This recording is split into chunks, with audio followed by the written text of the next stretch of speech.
Welcome to Buddha Path. Tonight, I invite you to embark on a journey through ancient wisdom that will soothe your mind and nurture your spirit. Take a moment to settle into your space. Let your body relax and allow your breathing to find its natural rhythm. As you ease into comfort, I will share timeless Zen stories that unveil the deeper purpose behind the connections we make in life. Each tale offers a unique perspective on how our relationships help us grow. Our first story takes us to a mountain monastery where a young seeker uncovers why certain people come into our lives exactly when we need them. The connections we share with others are never random. As Buddha once said, everything that has a beginning has an ending. Make your peace with that, and all will be well. This ancient truth reminds us that every connection, whether a fleeting encounter or a lifelong bond, has its season and purpose. Tonight, we explore why people appear in our lives at precisely the moment they are meant to. Our story takes place in an ancient Japanese monastery, perched on a peaceful mountainside where cherry blossoms sway in the spring breeze, and the line between earth and sky blurs in the morning mist. Amidst the temple bells and quiet meditation halls, we find wisdom about the unseen threads that bind us all. In this remote retreat lived an elderly monk named Hotaka. Despite his 80-plus years, his eyes shone with the clarity of mountain lakes, reflecting wisdom gained through decades of meditation. Unlike many monks who sought solitude, Hotaka believed that our connections with others are essential pathways to understanding the deeper truths of existence. He often taught his students that in the web of life, each thread touches countless others. Nothing exists in isolation. One beautiful spring morning, as cherry blossoms drifted around him beneath an ancient tree, Hotaka noticed a young man approaching the monastery gates. The visitor moved with determination, yet uncertainty clouded his gaze. Hotaka recognized that familiar look, the expression of someone burdened by a question too heavy to bear alone. The young man, named Hiroshi, had traveled 17 days from a coastal village to the south. Though he had never met Hotaka, something had drawn him to this monastery and this teacher. Later, Hiroshi would describe it as a feeling, a calling he couldn't fully explain, yet somehow understood. It was as though an invisible current had carried him to this place, just as Buddha teaches that all things arise due to causes and conditions, and nothing exists entirely alone. After being welcomed and offered tea to refresh himself, Hiroshi would soon share his burden with Hotaka. After his long journey, Hiroshi finally gathered the courage to ask the question that had led him across mountains and valleys to this monastery. "Master Hotaka." He began bowing respectfully. "I have been troubled by something I cannot explain. Throughout my life, I've noticed that sometimes when I meet people, I feel an immediate connection, a sense of recognition, as if I've known them before in some forgotten time. With others, I feel an immediate unease, as though a shadow crosses my spirit without clear reason." Hiroshi paused, searching for the right words. Do people come into our lives merely by chance, or is there some invisible pattern I cannot see? Hotaka studied the young man's earnest face, noticing how the dappled light filtering through the cherry blossoms created patterns of light and shadow across his features. For several moments, he remained silent, allowing Hiroshi's question to resonate between them, much like the lingering sound of a temple bell. People never enter our lives by accident. Hotaka finally replied, his voice as gentle and enduring as weathered stone, firm yet full of wisdom. This truth runs deeper than the deepest ocean and stretches higher than the tallest mountain. Every encounter is a thread in an invisible tapestry that was being woven long before you took your first breath. The Buddha taught us that in this world, we are all interconnected.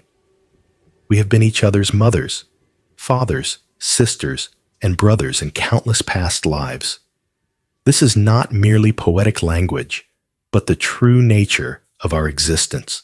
Rising slowly, his joints recalling the passage of 84 winters, Hotaka gestured toward the sky above the monastery garden.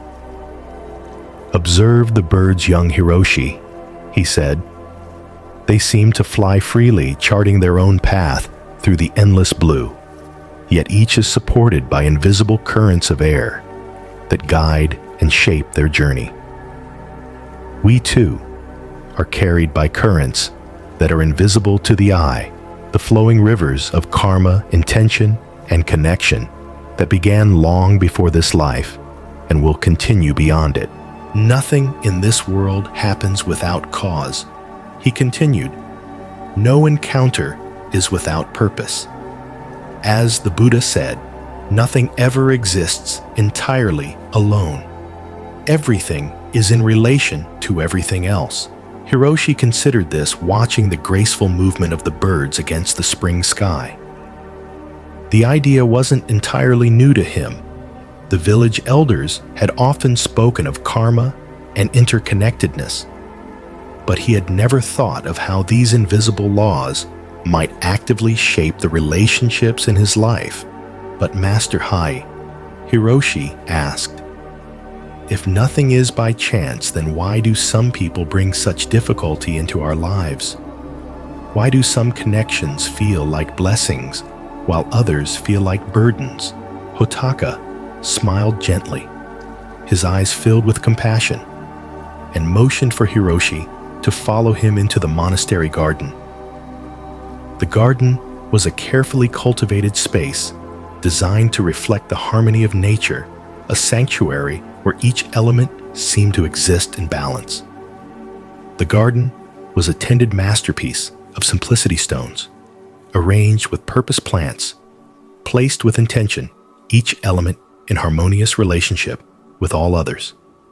Morning dew still clung to leaf and petal, transforming ordinary plants into jeweled wonders in the early light.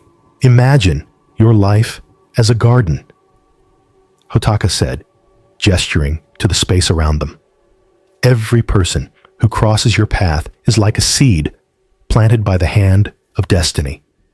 Some grow like magnificent trees, providing shade and shelter through many seasons of your life."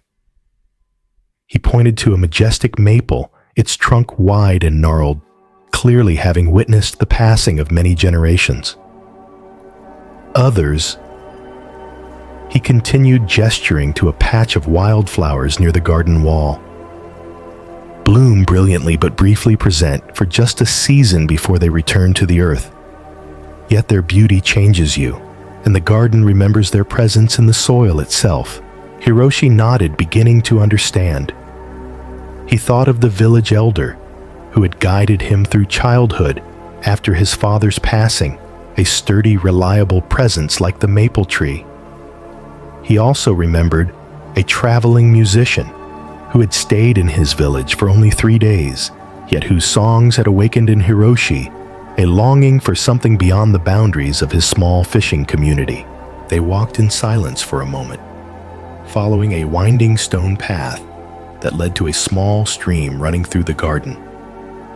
Hiroshi knelt beside the clear water, watching his reflection ripple and transform with the current. The face that looked back at him seemed different. Somehow, younger, yet older, more vulnerable, yet stronger. "Yeah, but what about those who harm us?" he asked quietly, thinking of painful encounters and broken trust. "What purpose do they serve in this garden?" Hotaka's eyes reflected a deep compassion born from his own encounters with suffering. "Those who hurt us are often our most profound teachers," he said. "They are like the sharp stones that line this very path beneath our feet. He bent down with surprising agility for his age and picked up a smooth stone from the edge of the stream. When you first step on a sharp stone, you feel only pain. But over time, the passing of countless feet smooths its edges. The stone remains a stone, but its relationship with those who walk the path transforms.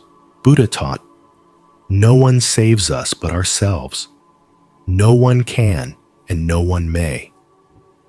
We ourselves must walk the path. The difficult people in our lives, the fisherman who ridiculed your dreams, the friend who betrayed your confidence, the stranger whose words cut like a knife, each one serves to shape your spirit in ways that gentle encounters cannot. They teach you where your path is not helping you discover where it truly lies. Hiroshi considered this, remembering those who had caused him pain, and how their actions had forced him to grow in ways he never anticipated. Each difficult encounter had ultimately strengthened Hiroshi's resolve or redirected his path in unexpected ways. There was truth in the old monk's words, though it was not an easy truth to embrace. I have often found, Hotaka continued softly, that the people who challenge us most are reflecting parts of ourselves we have not yet acknowledged or healed. He paused, letting the weight of his words sink in. The Buddha taught that you will not be punished for your anger. You will be punished by your anger. This wisdom reminds us that how we respond to difficult encounters shapes us more than the encounters themselves. The old monk led Hiroshi to a small wooden bench beneath a flowering plum tree, where they sat watching the patterns of light and shadow play across the garden. A few petals drifted down around them like gentle snow. There are fundamentally three types of people who enter the garden of your life, young Hiroshi, Hotaka said. Understanding their nature may help you welcome each with appropriate gratitude. He paused beside a stone lantern, its subtle glow barely visible in the morning light, yet still providing guidance along the path. First, there are those who support the structure of your journey, those who provide foundation boundaries and stability like the banks of a river. They may constrain you, but in doing so, they give direction to your flow. Then he continued. There are those who bring renewal, those who challenge your perceptions, introduce new ideas, or awaken dormant aspects of your spirit like spring rain on parched earth. They may disrupt your comfortable patterns, but they awaken new growth. Finally, Hotaka said, there are the momentary guides, those who appear briefly at crucial junctures to illuminate a single step in your journey. Like this lantern, they need not remain forever to fulfill their purpose. A single moment of light in darkness may be enough to show the path forward. Hiroshi thought about the people in his life who had filled each of these roles, his mother steadfast as the mountain itself, the wandering scholar who had taught him to read and opened worlds beyond his village, the old woman at the crossroads who had given him directions to this very monastery with such conviction that he had not doubted his path, even when the way grew difficult. I begin to understand, Hiroshi said. But then a question still weighed on his mind. But Master, how can I know which connections to nurture and which to release? How do I discern the purpose of each person who enters my life? Hotaka considered this question carefully before responding. The Buddha offered guidance when he said, in the end, only three things matter: how much you loved, how gently you lived, and how gracefully you let go of things not meant for you. This wisdom points to the heart of your question. Notice how each connection affects the garden of your spirit. Does this person's presence help you grow in wisdom and compassion, or do they lead you astray? Do the beneficial qualities take root and grow, or do they trample what is tender and beautiful within you. Hotaka asked his gaze, steady and wise. Your own inner wisdom will speak if you learn to listen. They sat in companionable silence for a time, watching the play of light and shadow across the garden as clouds passed overhead. Hiroshi felt something shifting within him, a new perspective forming, like mist clearing from a valley to reveal the landscape below. There is one more thing, Hotaka said finally. Just as others enter your garden with purpose, so too do you enter theirs. In some lives, you are the sturdy tree providing shelter. In others, you are the brief but brilliant bloom that awakens beauty. And in still others, you may be the challenging stone that ultimately smooths to become a step on someone else's path. The Buddha taught, thousands of candles can be lit from a single candle, and the life of the candle will not be shortened. Your presence in the lives of others can illuminate without diminishing your own light. Remember this, and move mindfully through the gardens you enter. As the day progressed, Hotaka shared more of the Buddha's wisdom about human connection. He spoke of how attachments can become suffering when we cling too tightly to relationships that have served their purpose. He explained the difference between love that liberates and desire that binds. He taught Hiroshi practices to cultivate gratitude for each encounter, whether pleasant or challenging. When evening approached, casting long shadows across the monastery grounds, Hiroshi prepared to continue his journey. Though he had intended to stay only long enough to ask his question, he now felt reluctant to leave the peaceful presence of the old monk. I have one final question, Master Hotaka, Hiroshi said as they stood at the monastery gate. How can I remember these teachings when I return to the busy world below, where it's so easy to believe that encounters are merely random and relationships are simply what we make of them?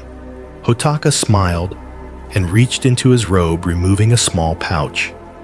He took out 3 small items, a perfectly smooth stone from the stream, a dried cherry blossom preserved between layers of thin paper, and a tiny carved wooden lantern no larger than Hiroshi's thumb. Keep these with you, the monk said, placing them in Hiroshi's palm and gently closing his fingers around them. When you doubt the purpose of your connections, when you question why someone has entered your life, remember the 3 types of encounter and look for the teaching each brings. And remember the Buddha's words, if you light a lamp for someone else, it will also brighten your path. The connections we nurture illuminate our way forward, even when the path seems dark. With these words, Hotaka's presence seemed to sink deep into Hiroshi's heart, leaving a lasting light that would guide him through all the paths he would walk in life. Hotaka bowed to Hiroshi, a gesture of respect from teacher to student, but also an acknowledgement between 2 travelers on the same endless path. Hiroshi returned the bow, deeply feeling a profound gratitude for this encounter that had changed him in ways he was only beginning to understand. As Hiroshi descended the mountain that evening, the small treasures secure in his pocket, he found himself noticing each person he passed on the road with new awareness. The merchant with his cart of wares, the young mother carrying her child, the old farmer returning from his fields, each no longer seemed like random figures populating his journey, but meaningful threads in the vast tapestry of existence. In the years that followed, Hiroshi would often return to the monastery to visit Hotaka and deepen his understanding of the Buddha's teachings. Eventually, he became a respected teacher in his own right, known especially for his wisdom about human connection and the purpose behind each encounter in our lives.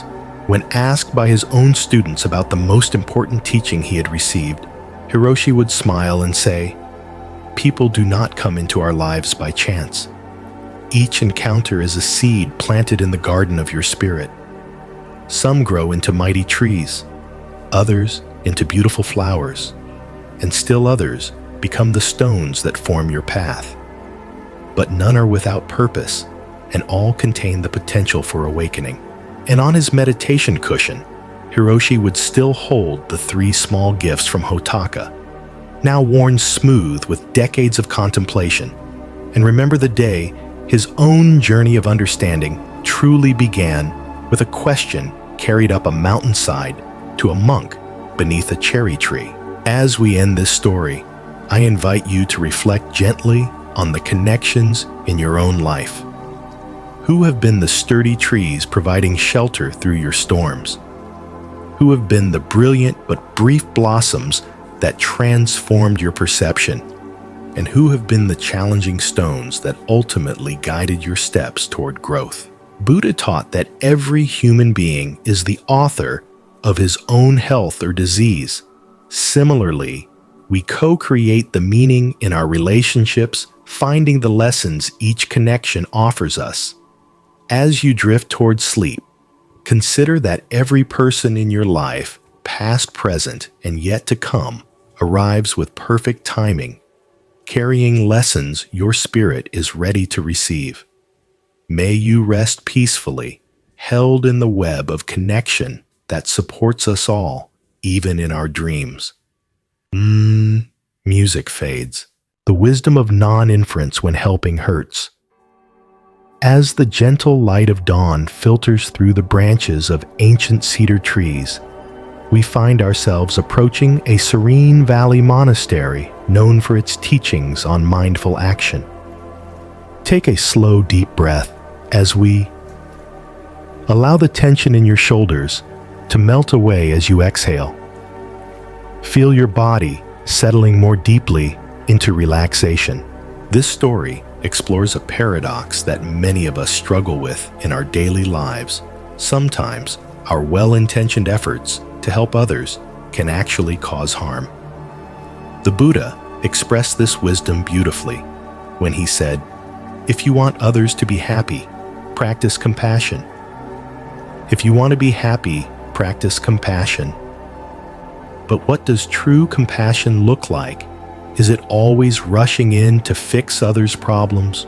Or might there be a deeper wisdom in knowing when to step back? In this peaceful monastery, surrounded by flowing streams, lived the respected monk Noro, whose practical wisdom drew seekers from distant provinces. Unlike many spiritual teachers who spoke in riddles, Noro offered guidance that anyone could apply to everyday challenges. Villagers and fellow monks alike sought his counsel when faced with difficult decisions or relationships that had become tangled like fishing nets. One crisp autumn morning, as red maple leaves danced on the breeze outside the meditation hall, a group of Noro's students gathered for his weekly teaching. Among them sat a young monk named Takashi, whose troubled expression immediately caught Noro's attention. Today, Noro began his voice, gentle yet clear as a mountain stream. We will explore a teaching that many find difficult to accept. It is the wisdom of non-inference, the understanding of when helping others is truly helpful, and when it may cause unexpected harm. Several students exchanged confused glances. Surely helping others was always good, wasn't it? Wasn't that the foundation of their spiritual practice? Noro smiled at their puzzled expressions. Life is like a great river, he continued, and each of us is a small boat navigating its currents. How many of you have tried to steer someone else's boat without being asked? Nearly every hand in the room rose, including Takashi's, though his movement was hesitant. And how many found that your well-intended intervention created unexpected consequences? Again, most hands remained raised. Takashi's face flushed with emotion as he lowered his gaze to the wooden floor. Let me share a story that has been passed down through generations. Noro said, settling more comfortably on his cushion. It concerns two childhood friends, Shun and Masu, who grew up together in a coastal village much like the one many of you come from. From their earliest days, these two were inseparable, fishing together, celebrating festivals together, sharing both joys and sorrows. As they grew into young men, their bond was so strong that villagers often remarked it was as if they shared one heart between two bodies. As adults, their paths diverged somewhat. Shun became a successful merchant with profitable trade routes to distant islands. Masu, on the other hand, chose the life of a fisherman, following in his father's footsteps. Though their daily lives differed greatly, their friendship remained strong. One spring, terrible storms damaged many fishing boats and nets in the village. Masu, like many others, found himself in serious financial difficulty. The repairs to his boat would cost more than he could afford, and without it, he could not support his family. Masu was proud, however, too proud to ask for help, even from his closest friend. He began working extra jobs on land, determined to earn the money for repairs through his own efforts, even if it took many months. Shun noticed his friend's struggles and wished to help. "What good is my prosperity?" he thought, "if I cannot share it with those I care about most?" But knowing Masu would refuse direct assistance, Shun devised what he believed was a compassionate plan. Without saying anything to Masu, Shun arranged to pay the boat builder in advance for all necessary repairs. He asked the craftsman to tell Masu that an anonymous village patron had created a fund to help all fishermen affected by the storm, and that his repairs would be covered through this fund. When Masu heard this news, his initial relief quickly gave way to suspicion. No such patron or fund had been mentioned in village council meetings, and why would his boat be repaired before others who had suffered greater damage? After asking questions around the village, Masu discovered the truth that his childhood friend had arranged everything behind his back. Though the intention was kind, the deception wounded Masu deeply. Noro paused here, pouring tea into small ceramic cups for his students. The warm aroma of green tea filled the meditation hall as he continued.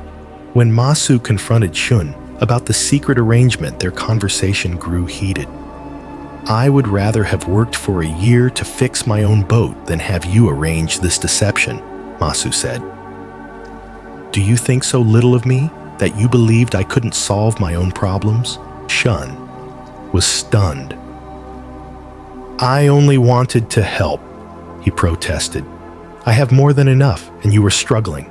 "But it wasn't your struggle to solve," Masu replied. "Some challenges we must face ourselves to discover our own strength." Noro looked directly at Takashi, whose discomfort was now evident to everyone in the room. The Buddha taught us, no one saves us but ourselves.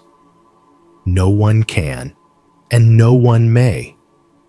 We ourselves must walk the path. This wisdom reminds us that each person must discover their own way forward. "What happened to their friendship?" one of the younger students asked. "It was damaged for many years," Noro replied. "Though they eventually reconciled, something had shifted between them. The balance of their connection was forever altered. The exchange that had characterized their friendship was disrupted." Masu felt diminished by Shun's actions, even though they came from a place of genuine care. "But surely it's better to have a repaired boat than to struggle," another student questioned. Noro asked gently. Consider what Masu lost in this exchange. He lost the opportunity to overcome a significant challenge through his own efforts. He lost the confidence that would have come from solving his own problem. And perhaps most importantly, he lost trust in the one relationship he had always counted on, to be honest. The Buddha taught that suffering is our greatest teacher. When we rush to remove another's suffering without being asked, we may unintentionally deprive them of important lessons they need to learn. Takashi could remain silent no longer. Master Noro, he said, his voice barely above a whisper. I think I have made this mistake recently. Noro nodded encouragingly, inviting him to continue. My younger sister has been struggling to pass her examinations to become a healer, Takashi explained. Without telling her, I spent many evenings rewriting her study materials in simpler language, believing I was helping her. Last week, she discovered what I had done, and instead of being grateful, she was upset. She said, I made her feel incapable, like I didn't believe she could succeed on her own. Now, I understand her reaction. Takashi continued, I wasn't respecting her journey. I was imposing my solution without being asked.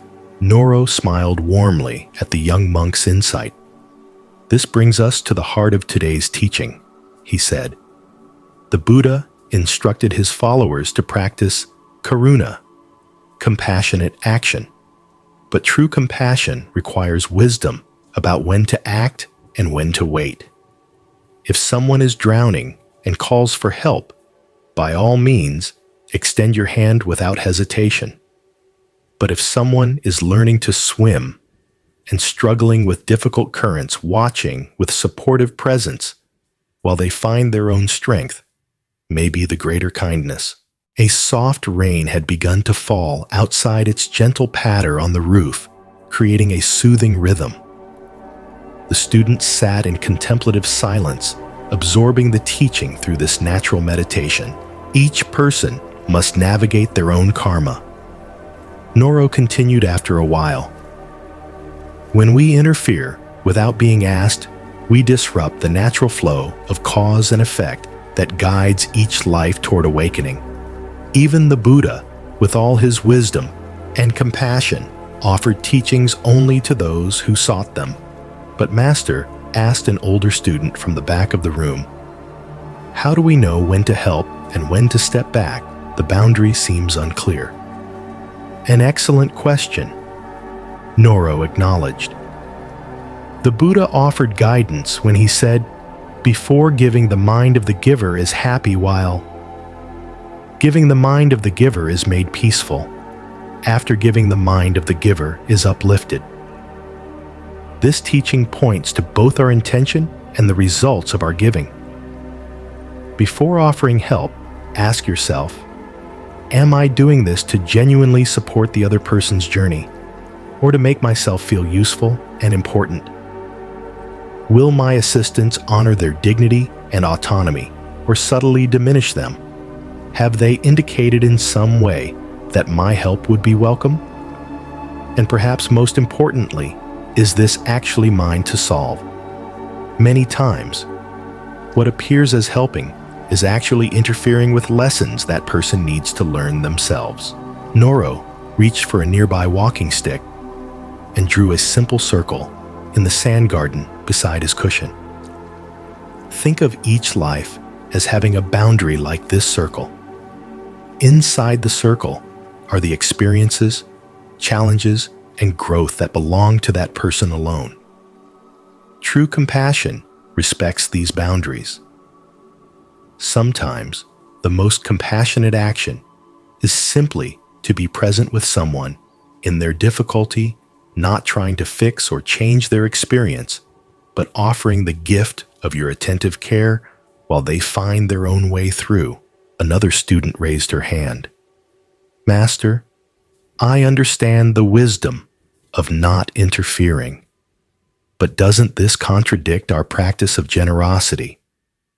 Aren't we supposed to give freely to those in need? Noro smiled. Another excellent question. The Buddha spoke of dana, the practice of generous giving, as essential to the spiritual path. But true generosity comes without strings or expectations. It does not diminish the receiver or elevate the giver. Consider the difference between these approaches. One person says, "I notice you're struggling. How can I support you?" While another says, "I see your problem. Let me fix it for you." The first honors the other's wisdom and agency. The second subtly suggests they are incapable. The rain had stopped now, and sunlight began to filter through the paper windows of the meditation hall. Noro rose slowly and walked to the doorway, inviting his students to follow him outside. In the monastery, garden droplets of rain still clung to leaves and flower petals, transforming the ordinary landscape into a world of tiny jewels. Noro pointed to a spider web stretched between two branches, each strand now visible due to the rain clinging to its delicate structure. Nature offers us perfect examples of non-inference, he said. See how the spider builds its web, but doesn't control which insects fly into it. The web exists as an offering. The results come in their own time. When we offer our help in the spirit, creating supportive conditions without attachment to outcomes, we practice the highest form of compassion. We honor each person's right to their own journey with all its necessary struggles and discoveries. Takashi approached. As the other students began to disperse, Takashi approached Noro. "Master, I will visit my sister tomorrow and apologize for interfering with her studies. I see now that my actions, though well-intended, came from not fully trusting her capability. A wise recognition," Noro said, placing a gentle hand on the young monk's shoulder. "And perhaps instead of offering solutions, you might simply ask what kind of support would be most helpful to her right now. The answer may surprise you." As evening approached, casting long shadows across the monastery grounds, Noro gathered with a smaller group of senior students beneath a gnarled pine tree that had weathered countless storms over centuries. "There is a final teaching I wish to share about non-inference," he said as they settled around him. "The Buddha said, the root of suffering is attachment. This applies not only to our possessions and desires, but also to our ideas about how others should live or how situations should unfold. When we become attached to our vision of how to solve another's problem, we create suffering for both them and ourselves. We must learn to offer our wisdom lightly, like an open palm, holding water, available to drink, but not forced upon anyone." An old farmer, who occasionally visited the monastery for teachings, spoke up. "Master Noro, I have been thinking about my son as you speak. For years, I have tried to make him follow in my footsteps and take over our family farm, but his heart lies elsewhere. He dreams of becoming a carpenter. I see now that I have been trying to steer his boat without being asked." Noro nodded thoughtfully. "The Buddha taught, let go of the past, let go of the future, let go of the present, and cross over to the farther shore of existence. Sometimes, the greatest act of love is releasing our grip on how we believe others should live. But," the farmer continued, "if I don't guide him, how will he know the right path? Perhaps the right path for him is not the same as it was for you," Noro suggested gently. "The Buddha reminded us that each morning we are born again. What we do today matters most. Your son must discover his own way of contributing to the world, his own form of right livelihood." The farmer fell silent, contemplating this new perspective. Around the circle, others began sharing their own experiences, times when well-meaning help had caused harm, or when stepping back had allowed someone to find unexpected strength. As the stars began to emerge in the evening sky, A young woman who lived in the village below the monastery spoke of her elderly mother. She has become forgetful and sometimes struggles with daily tasks. I have been taking over more and more of her responsibilities thinking I was helping, but recently I've noticed she seems sadder, less engaged with life. Perhaps, Noro began his voice thoughtful and kind. Your well-intentioned actions have been depriving your mother of the opportunity to engage with her own life in a meaningful way. Sometimes, in our efforts to help, we unintentionally strip others of their dignity and agency. Rather than stepping in to take over, consider how you might support her in maintaining her autonomy and dignity. Ask her how she feels about her situation and whether she would prefer help with certain tasks or space to handle things on her own. The young woman nodded, a mixture of relief and understanding washing over her face. The moon rose higher in the sky, casting a soft light over the group. And for a moment, the air seemed to hold the weight of the evening's teachings, silent, yet profoundly felt by all. Noro suggested, there are ways to support her that preserve her dignity and sense of purpose. Instead of doing things for her, could you find ways to do things with her or modify tasks so she can still participate in meaningful ways? The woman's eyes widened with recognition. Yes, I see now. I've been helping in a way that makes her feel useless when I could be helping in a way that honors what she can still contribute. The Buddha taught that health is the greatest gift, contentment is the greatest wealth. True health maintains both physical well-being and the inner wealth of contentment that comes from feeling capable and valued. As the gathering concluded, Noro shared one final story that had been passed down through generations of Buddhist teachers. Long ago, a man noticed a butterfly struggling to emerge from its chrysalis. The butterfly was working very hard, and the man felt compassion for its struggle. Wanting to help, he gently used a small knife to widen the opening of the chrysalis, making it easier for the butterfly to emerge. The butterfly came out quickly, with a swollen body and small, shriveled wings. The man expected that at any moment the wings would expand to support the butterfly's body, but that never happened. What the man didn't understand was that the butterfly needed the struggle of pushing through the tight chrysalis to force fluid from its body into its wings. Without that struggle, the butterfly could never fly.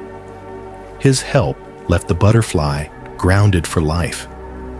This is perhaps the clearest illustration of our teaching today, Noro concluded. Sometimes, the very struggle we wish to remove for another person is precisely what they need to develop their strength. Our compassionate restraint, allowing others to face their necessary challenges, can be the greatest gift we offer. As darkness fell completely over the monastery, the gathering dispersed, each person deep in thought with much to contemplate. The simple teaching had revealed itself to be profoundly relevant to countless situations in their daily lives. Takashi remained behind, helping Noro extinguish the lanterns around the meditation hall. "Master," he said quietly, "I've been thinking about my sister again. If I hadn't interfered with her studies, she might have developed her own methods for understanding the difficult material methods that would have served her better than mine." "Yes." Noro agreed. "And there's something else to consider. By struggling with the material herself, she would gain not just knowledge, but confidence in her ability to overcome challenges. That confidence might serve her even more than the information itself when she faces difficult cases as a healer." "I see that now." Takashi nodded.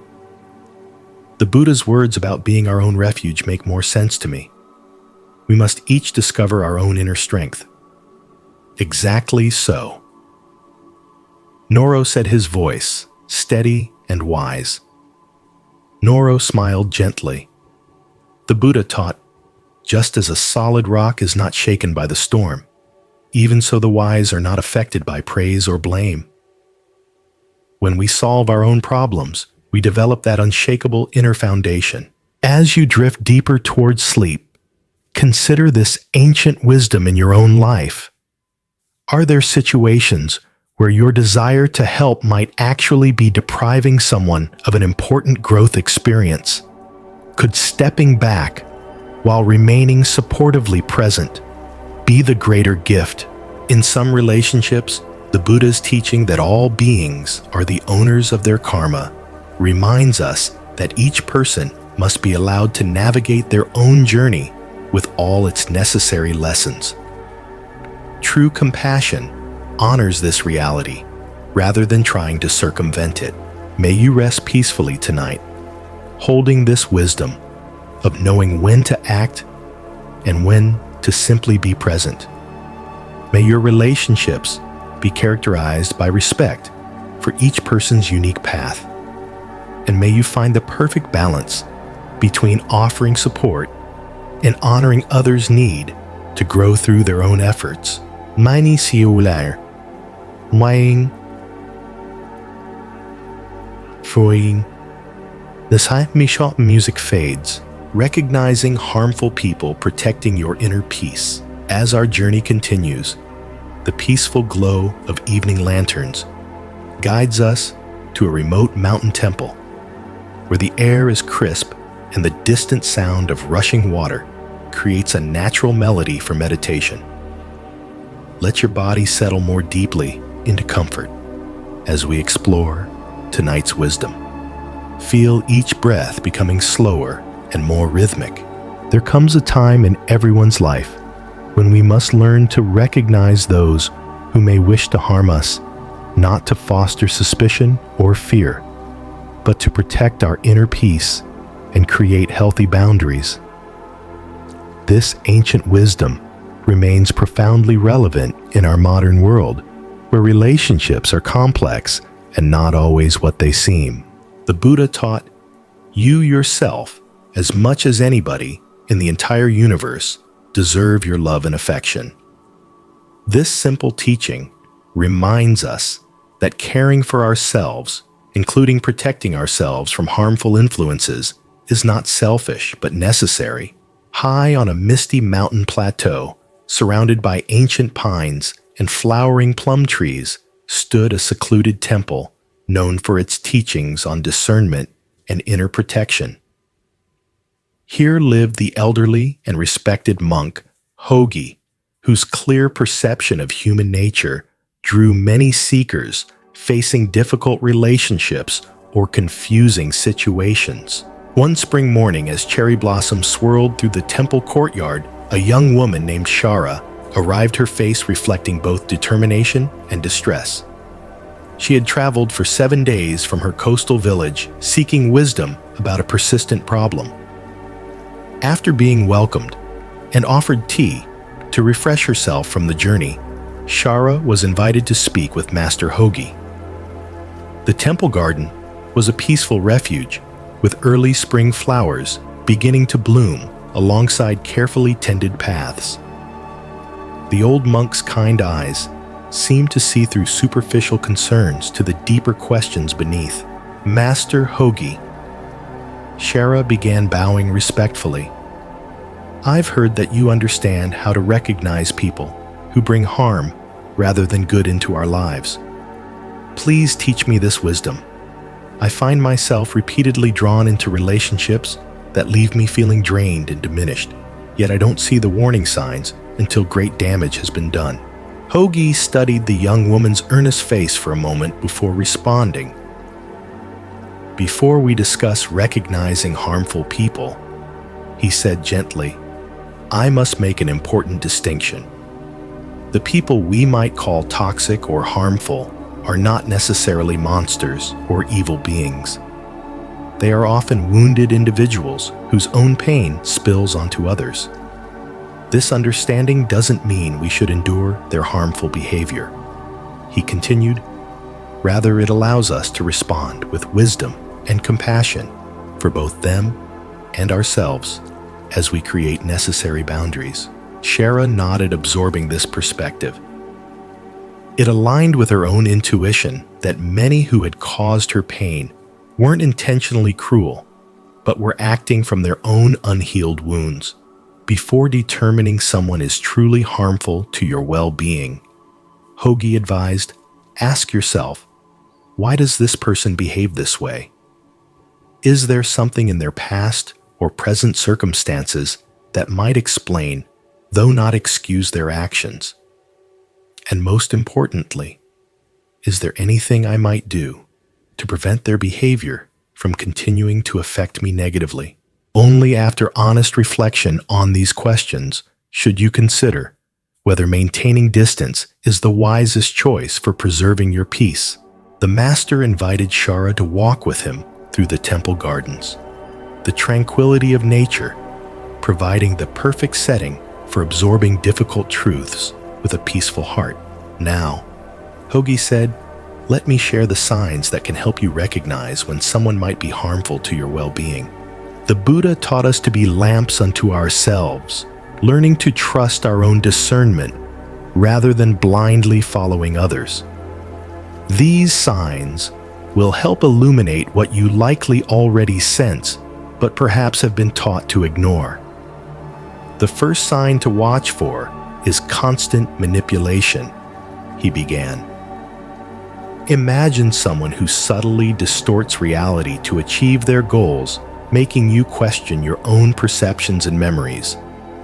Hogi stooped to point out a vine that had wrapped itself around a young tree, slowly constricting its growth.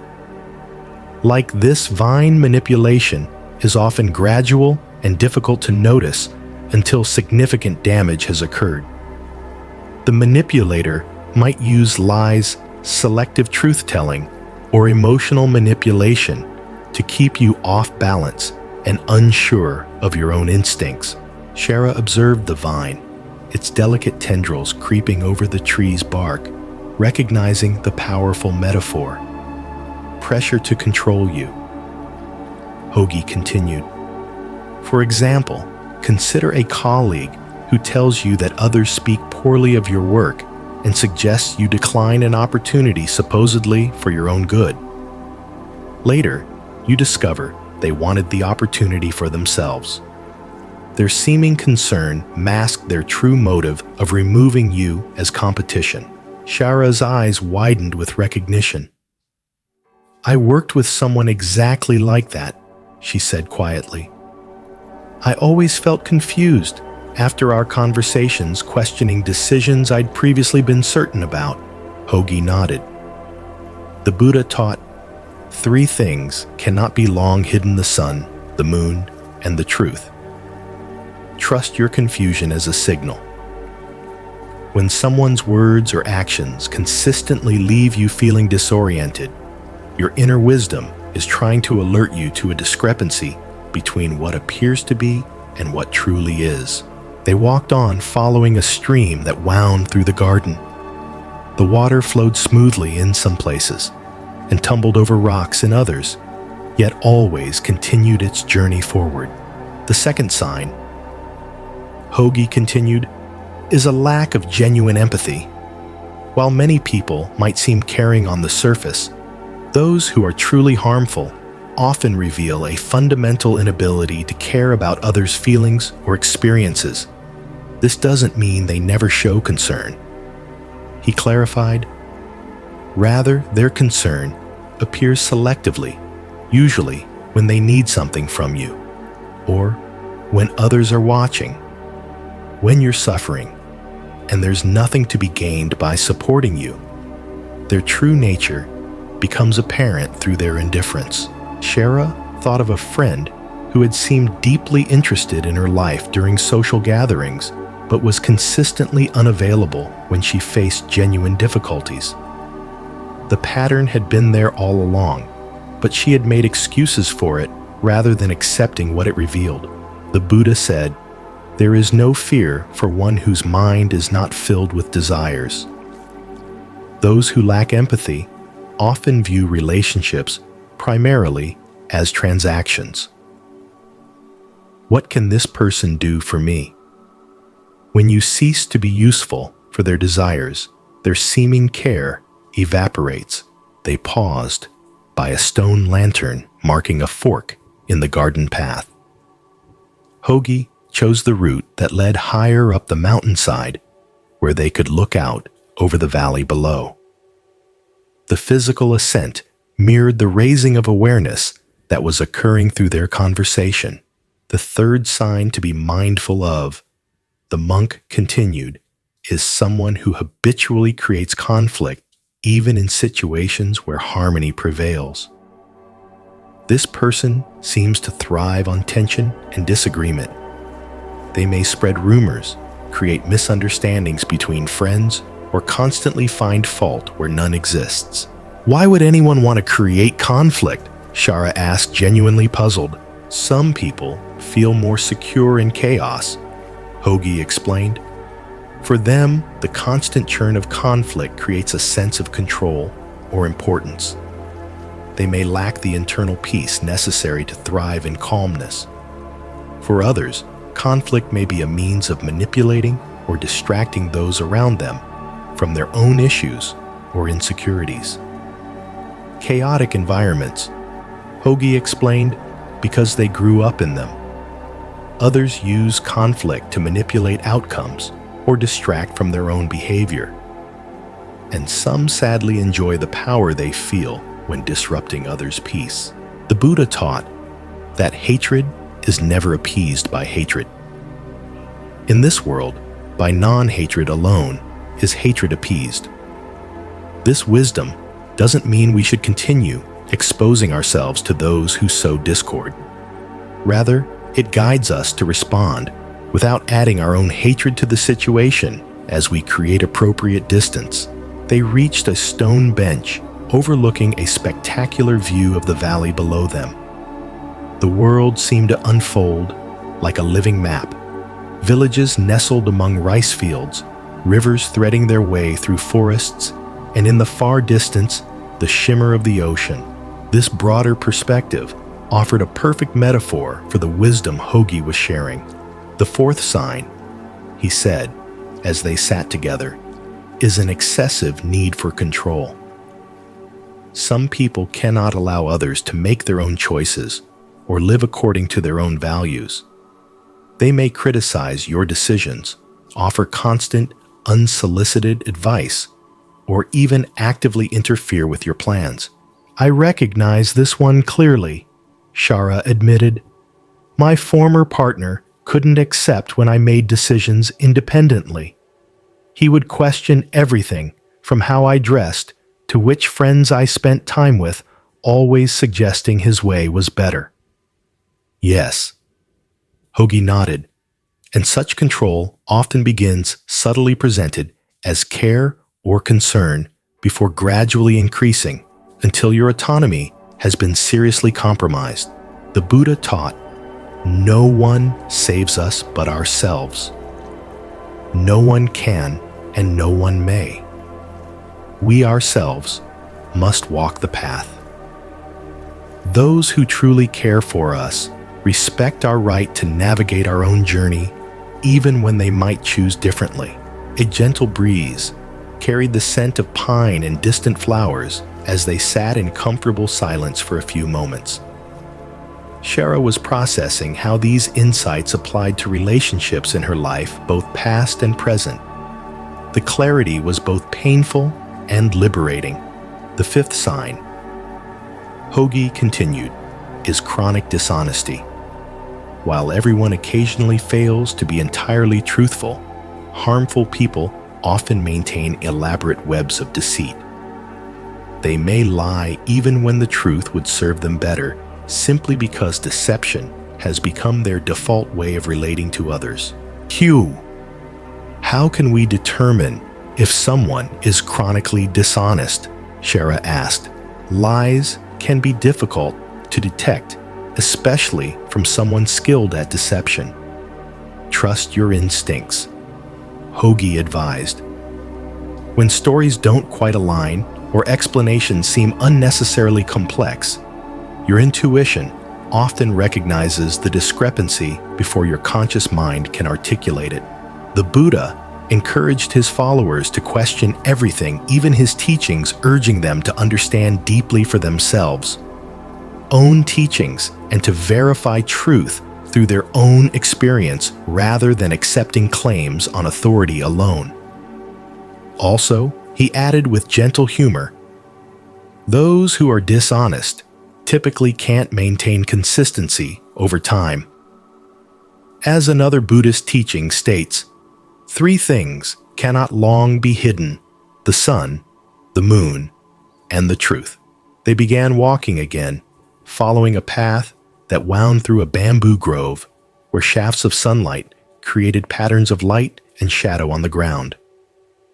The straight, strong bamboo stems served as a reminder of integrity, of living in alignment with one's true nature. The 6th sign to be mindful of, Hogi continued, is someone who consistently violates boundaries.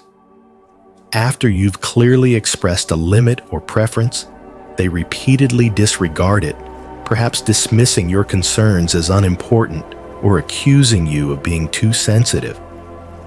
This disrespect for boundaries can manifest in small ways, like interrupting when you speak or borrowing things without asking. Or it may appear in more significant violations, such as sharing personal information you've asked them to keep private. In either case, the pattern reveals a fundamental lack of respect for your autonomy. Shara nodded, remembering how her boundaries had often been treated as unreasonable restrictions rather than legitimate needs. I see now that respecting boundaries is about basic respect for another person, she reflected. Precisely, Hogi affirmed. The Buddha taught the principle of ahimsa non-harm as a foundation for all relationships. Honoring another's boundaries is a fundamental expression of this principle. As they emerged from the bamboo grove, they entered a garden of medicinal plants, each carefully tended for its healing properties. Master Hogi paused to touch a particular herb, rubbing its leaves to release a pungent aroma. The 7th sign, he said, is perhaps the most revealing. Pay attention to how you feel in someone's presence. Do you consistently feel diminished, anxious, or exhausted after interacting with them? Or do you feel energized, affirmed, and more fully yourself? Our bodies often recognize harmful dynamics before our minds can articulate what's wrong, he continued. The Buddha taught mindfulness of sensations as a primary path to wisdom. Your physical and emotional responses offer important information about whether a relationship supports your well-being or undermines it. Shara closed her eyes for a moment, scanning her body's responses as she thought about different people in her life. The contrast was striking. Some brought a sense of lightness and expansion, while others created immediate tension in her shoulders and a heaviness in her chest. She had been receiving these signals all along, but hadn't recognized their full meaning until now. Significance, the final sign I'll share with you today, Hogi said, as they completed their circuit of the garden and returned to the temple entrance, is an absence of reciprocity. Healthy relationships involve a natural flow of giving and receiving over time.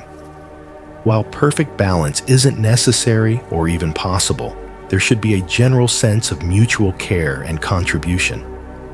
Those who consistently take without giving, whether material resources, emotional support, or simple consideration, reveal a fundamental self-centeredness that makes genuine connection impossible. The Buddha taught that generosity creates merit and happiness for both giver and receiver. When someone shows no interest in experiencing the joy of giving, only in receiving, they miss half the blessing of relationship. They settled on cushions in a small meditation pavilion where the late afternoon sun created a golden glow. Shara's face showed both recognition and concern as she integrated these teachings. Master Hogi, she asked, now that I can better recognize harmful people, what should I do when I encounter them? Sometimes complete separation isn't possible, like with family members or colleagues. The old monk nodded, acknowledging the practical reality of her question. The Buddha offered guidance here too, teaching the middle way between harmful extremes. Neither complete entanglement nor absolute rejection is usually necessary. Instead, we can practice what I call compassionate distance. First, he explained, establish clear internal boundaries about what behaviors you will and won't accept. Then communicate these calmly and directly when needed without accusation or blame. For example, saying, I'm not comfortable discussing this topic, rather than, you always try to make me talk about things that upset me. Second, limit exposure to what you can manage without compromising your well-being. This might mean shorter visits, specific settings for interaction, or having supportive people present. Third practice, emotional detachment, not in the sense of becoming cold or uncaring, but in recognizing that others' harmful behavior reflects their condition, not your worth. As the Buddha taught, you will not be punished for your anger. You will be punished by your anger. The same applies to all difficult emotions that arise in challenging relationships. And finally, Hogi concluded, cultivate compassion, both for yourself and for those who cause harm. Their behavior often stems from their own suffering, though this understanding never obligates you to endure mistreatment. Shara sat quietly absorbing these teachings. After some time, she spoke again. I've noticed something as we've talked today, she said. Many of these harmful patterns seem connected to each other. Manipulation often involves dishonesty control, frequently involves violations of boundaries, and so on. Excellent observation. Hogi smiled. Yes, these traits often cluster together, reinforcing each other. Recognizing one can help you become alert to the possible presence of others. There's something else I'm wondering, Shara continued. How do I ensure I'm not exhibiting these harmful behaviors myself? I want to be certain I'm bringing health rather than harm to my relationships. The old monk's eyes crinkled with appreciation for this thoughtful question. The very fact that you ask shows awareness that points toward health rather than harm. Those who cause persistent damage rarely question their own behavior. Nevertheless, self-examination is a worthy practice for us all. The Buddha encouraged his followers to reflect regularly on their actions of body, speech, and mind, asking, do these actions lead to my own harm, to others' harm, or to both? Are these actions unwholesome with painful consequences? If the answer is yes, Hogi continued, such actions should be recognized and abandoned. If the answer is no, one can continue with joy training in such actions day and night. As evening approached, painting the mountain in shades of gold and purple, Shara prepared to return to the guest quarters where she would spend the night before beginning her journey home. She bowed deeply to Master Hogi, expressing gratitude for the teachings that had illuminated patterns she had sensed but couldn't previously articulate. One final guidance Hogi offered as they parted.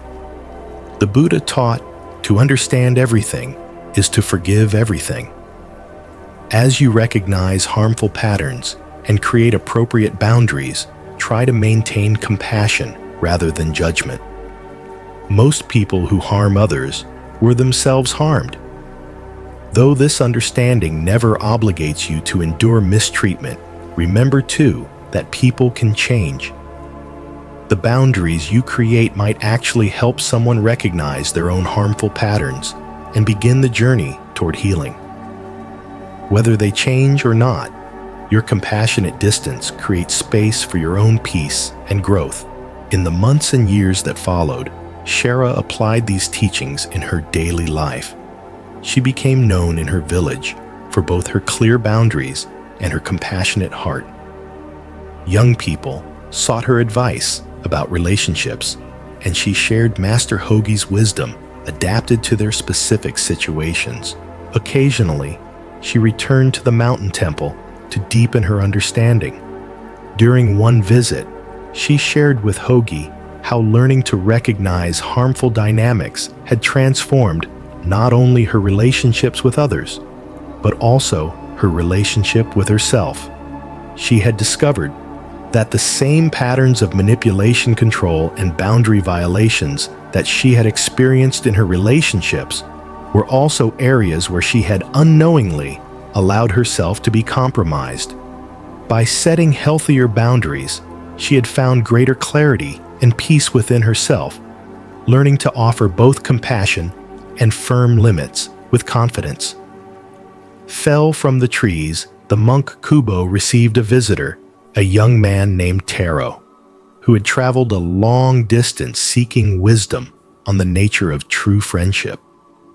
Taro, who had been caught up in the complexities of modern life and social expectations, felt an overwhelming sense of emptiness despite his numerous connections. I've always been told that success is about building a wide circle of friends, followers, and professional contacts. Taro began sitting across from Kubo in the small meditation hall. But despite all these connections, I feel increasingly isolated. I can't shake the feeling that something is missing. What am I doing wrong? Kubo smiled gently, gesturing for Taro to sit quietly for a moment and reflect. Then with great calmness he spoke. Many people in the world seek a vast number of relationships, believing that more connections will bring them happiness. However, as the Buddha taught, a true friend is one who stands by you in your hour of need. True friendship is not about quantity, but about the depth of connection. In our fast-paced world, it's easy to get caught up in a web of superficial relationships, but these rarely bring lasting peace or fulfillment. They often leave us drained, as they are based on expectations rather than authentic mutual care. Taro listened attentively, processing the simplicity of Kubo's words. But does this mean I should abandon my other relationships? He asked, uncertain. No. Kubo replied. It's not about abandoning relationships, but about understanding which ones nourish your spirit. Many people surround themselves with acquaintances, colleagues, and fleeting friendships, but rarely do they invest in the deeper, more meaningful connections that truly support their well-being. A small number of true friends, those who care for you genuinely and without condition, are worth more than 1,000 superficial connections. Taro sat in silence for a while, contemplating the thought. So, what should I look for in a true friend? He asked, seeking further clarity. A true friend, Kubo explained, is someone who offers both support and challenge in equal measure. They stand by you in times of need, but they also help you grow by holding up a mirror to your true self. They don't just tell you what you want to hear, but rather they provide wisdom that challenges you to become a better person. These are the relationships that deepen your sense of peace, for they are not based on external validation, but on mutual respect and understanding. Taro nodded, the weight of Kubo's words settling within him like a quiet truth. As the evening deepened, Kubo led Taro outside, where the moonlight bathed the valley below. The vast, serene landscape mirrored the quiet clarity that now filled Taro's heart. True peace, Kubo said softly, comes not from the many relationships we accumulate, but from the few that truly support and nurture our journey. When we learn to cherish these meaningful connections, we find the space to truly be ourselves and experience the richness of authentic companionship. Taro looked out over the moonlit valley, feeling the vastness of the world around him, but for the first time, a sense of belonging within himself. I understand now, he said quietly, that the quality of my connections, not the quantity, will bring me peace. As he prepared to leave the hermitage the following morning, Taro felt a profound sense of calm and clarity. The teachings of Kubo had revealed to him a new way of living, one that focused on the depth of relationships rather than their number. He carried with him the wisdom that true fulfillment comes not from being surrounded by many, but from connecting deeply with the few who truly stand by us, supporting us in ways that foster growth, peace, and joy. As the breeze danced through the wild garden, her mind beginning to open to the simplicity of the question, "I see," she said softly, her voice quiet as she took in the landscape around her. The deep well would last longer, give more life. Kubo nodded, a small smile forming at the corner of his lips. Exactly. A deep connection, one that nurtures the soul, is more precious than many superficial ties. Just as a single wise critic can help us grow by revealing our true selves, one true friend who offers us honesty and understanding is more valuable than a crowd who surrounds us out of convenience. Alina took a sip from the teacup, feeling the warmth spread through her as the surrounding silence invited reflection. Your loneliness, Kubo continued, may come not from a lack of friends, but from the disconnect between what society expects and what truly nurtures your spirit. In this busy world, it's easy to mistake constant social engagement for genuine fulfillment. But when we fill our lives with many fleeting connections, we may never allow the depth of a single bond to take root. Alina thought of the bustling coastal city she had left behind, where people surrounded her at every turn, but never truly saw her. So it's not that I am missing something, she said slowly, but that I am searching in the wrong places. Yes, Kubo responded. True fulfillment comes from connections that are rooted in authenticity, not in the sheer number of interactions we have. The Buddha's teachings on friendship emphasize the importance of cultivating relationships that help us grow, that encourage us to reflect on our true nature. They guide us, challenge us, and at times even bring discomfort. Yet through these challenges, we come to know ourselves more deeply. Alina felt a weight lift from her shoulders as Kubo's words sank in.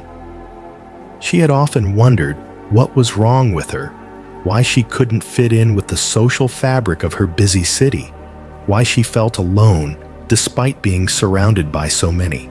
Remember, Kubo added, the wisdom of a true friend does not merely soothe, it helps us grow.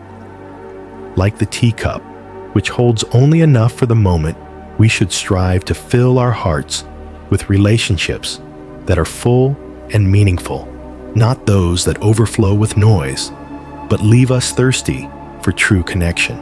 They sat in the quiet for a while, watching the sun dip lower behind the mountains, casting a soft golden glow over the valley below.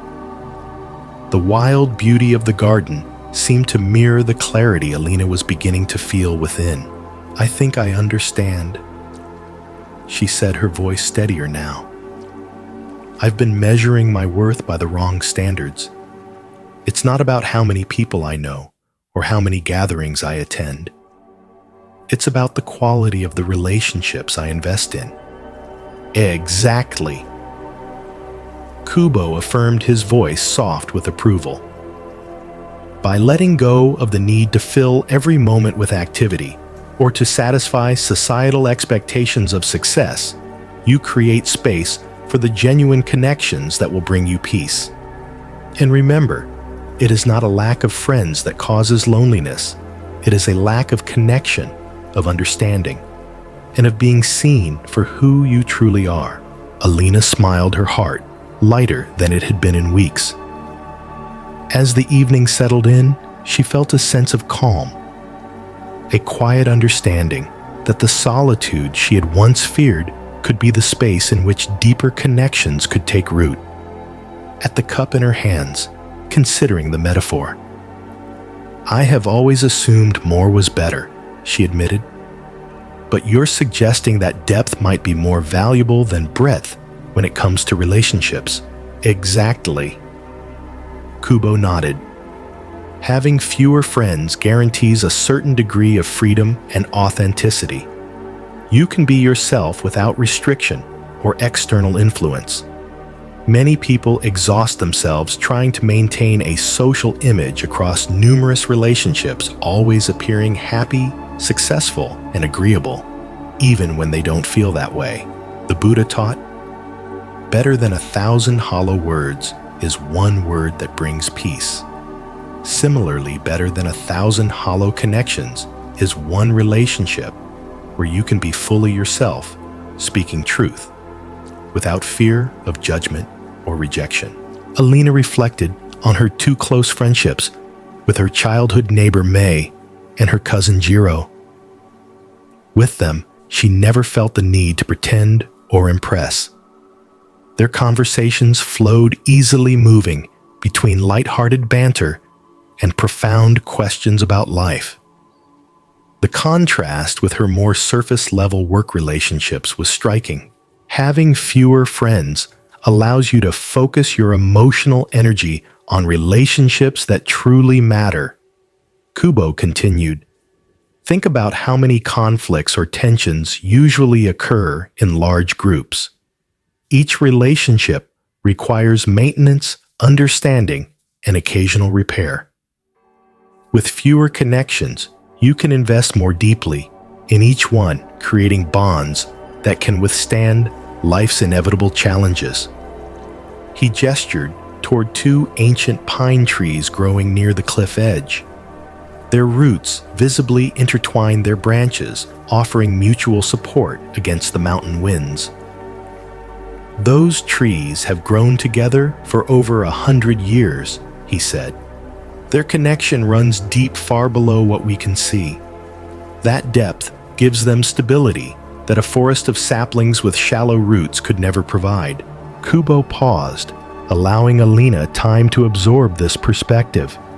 The sound of wind through the valley created a gentle background melody to their conversation. Another benefit, he continued after a while, is that having fewer social obligations creates space for solitude, something essential for self-discovery and spiritual growth. The Buddha himself left his community for extended periods of solitary meditation. It was in these quiet moments, not in constant social engagement, that he found enlightenment. In the tranquility of your solitude. Kubo went on, you can discover hidden passions, latent interests, or unexplored talents. You are not limited by others' expectations or opinions. This allows you to grow in surprising ways that might never emerge in a life filled with constant social activity. Alina thought about her private joy in calligraphy hours spent immersed in the delicate strokes of ink on paper, lost in the peace it brought her. She had never shared this passion with anyone, and yet it had always been a source of deep satisfaction. The thought of more time to nurture this quiet creativity felt liberating. You are right, she said, her voice calm, but filled with newfound clarity. In all the noise of trying to fit in and be a part of everything, I've missed the opportunity to simply be myself. Solitude has given me moments of peace, but I now see how much more. It can offer time for growth, for passion, for exploration. Kubo smiled, pleased with her realization. True peace, he said, is not found in the quantity of our relationships or social obligations. It is found in the quality of the connections we choose to nurture and in the solitude that allows us to know ourselves fully. When you can find peace in both, you have the freedom to live authentically without the need to impress or conform. Alina sat quietly gazing at the trees, the valley stretching endlessly before her. The wind whispered through the pines, and for the first time she felt a sense of clarity about her own path. A path that didn't require fitting in with others, but one that allowed her to stand firmly in her own truth. Soft, warm glow, illuminating their quiet surroundings. The flickering light seemed to mirror the clarity beginning to take root in Alina's heart, practicing the perfect brushstroke, losing herself in the flow of ink across paper. She thought was the one time she felt fully herself. She had never shared this passion with anyone but May and Jiro.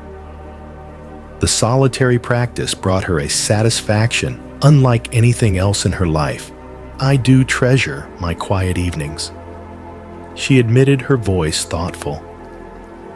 Yet I still feel something is wrong with me for not having more friends like everyone else seems to. Kobo smiled gently. But what is everyone else really experiencing? The Buddha cautioned against comparing ourselves to others, noting that we see only their external circumstances, not their internal reality.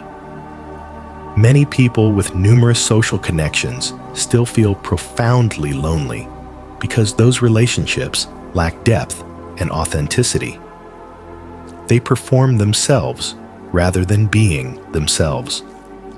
The laughter you hear at crowded festivals often masks inner emptiness that quieter souls like yourself might actually be addressing more honestly. The sun was beginning to set, now painting the valley in shades of amber and purple. A cool breeze carried the scent of pine and distant wood smoke. Kobo and Alina sat in comfortable silence for a time, watching the transformation of light across the landscape. Having fewer close ties allows for greater freedom in life choices, Kobo said after a while. Imagine receiving an opportunity to study with a master calligrapher in a distant province. With few attachments, you could follow this calling without the complicated web of obligations that might otherwise hold you back. The Buddha taught that attachment is a primary source of suffering. This doesn't mean we should avoid meaningful connections, Kobo continued, but rather that we should hold them lightly, allowing both ourselves and others the freedom to follow our true paths. Alina nodded, remembering how her friend May had recently moved to pursue her dream of becoming a healer. Though Alina missed her daily presence, their friendship had easily accommodated the change. They now exchanged letters full of deeper reflections than their previous casual conversations had contained. The distance had paradoxically created a new dimension of intimacy. There's something else to consider, Kobo added. People who are content with fewer friends often possess certain admirable qualities. They tend to be more self-sufficient, thoughtful, and authentic. They don't settle for superficial connections, but wait patiently for relationships that truly resonate with their values and interests. The Buddha praised qualities like discernment and mindfulness, the ability to make wise choices about where we invest our energy. By being selective about your relationships, you're actually practicing these spiritual virtues. As darkness began to unfold across the mountains, Kobo lit a small lantern that cast a soft golden light over the garden. The gentle flicker of the flame seemed to reflect Alina's thoughts, soft yet steady, illuminating the quiet spaces within her, where understanding had taken root. The peacefulness of the moment sank deeply into her heart, and for the first time she felt a profound sense of clarity and peace with the path she had been walking. Wove through the stillness, blending with the quiet rustle of leaves in the evening breeze. Alina listened, captivated by the sound, as if the night itself was speaking the wisdom she had been struggling to understand. Consider your two close friends. Kobo suggested, his voice steady and gentle. What qualities make these relationships meaningful to you? What needs do they fulfill that a dozen casual acquaintances could not? Alina reflected thoughtfully. With May and Jiro, I never have to pretend. They know my flaws and love me anyway. We can share silence as comfortably as conversation, and they challenge me to grow rather than just making me feel good about myself as I am. Those are the markers of true friendship, Kobo affirmed. The Buddha described a true friend as one who stands by you in your hour of need. He didn't measure friendship by frequency of contact or shared activities, but by depth of commitment and mutual growth. In Western traditions, Kobo continued, Aristotle spoke of 3 types of friendship: those based on utility, those based on pleasure, and those based on virtue. Only the last type, where friends help each other become better people, brings lasting fulfillment. These relationships are naturally rare because they require both parties to value truth over comfort. Alina found herself thinking about her workplace acquaintances. Most of those relationships were indeed based on utility mutual assistance, with tasks, shared information about opportunities, and social connections that might prove advantageous. They served their purpose, but left her feeling strangely empty. I think I understand, she said slowly, a mix of realization and lingering doubt in her voice. But how do I stop feeling that something is wrong with me when I see others with their large social circles? The feeling of being somehow deficient persists, even as your wisdom makes sense to my mind. Kobo nodded, acknowledging the challenge of aligning intellectual understanding with emotional experience. The Buddha taught a practice called mudita, sympathetic joy in others' happiness. When you see someone enjoying their large social circle, can you feel happiness for their path, while simultaneously honoring that yours may be different? Also consider that what you're seeing may be quite different from reality. Many people maintain extensive social networks out of fear of being alone, rather than genuine connection. They may appear happy in groups, while privately feeling unknown and unseen. The Buddha warned against making assumptions based on appearances.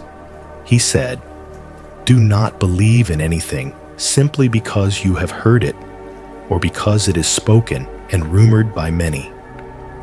This applies to social norms as much as to philosophical ideas. The assumption that more friends equals greater happiness is exactly the kind of unexamined belief he cautioned against.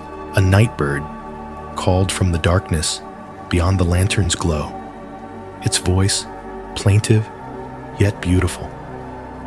The sound seemed to echo the stillness that had settled in Alina's heart, a soft reminder of the quiet wisdom she was learning to embrace. Community with such ease, their interactions fluid and natural.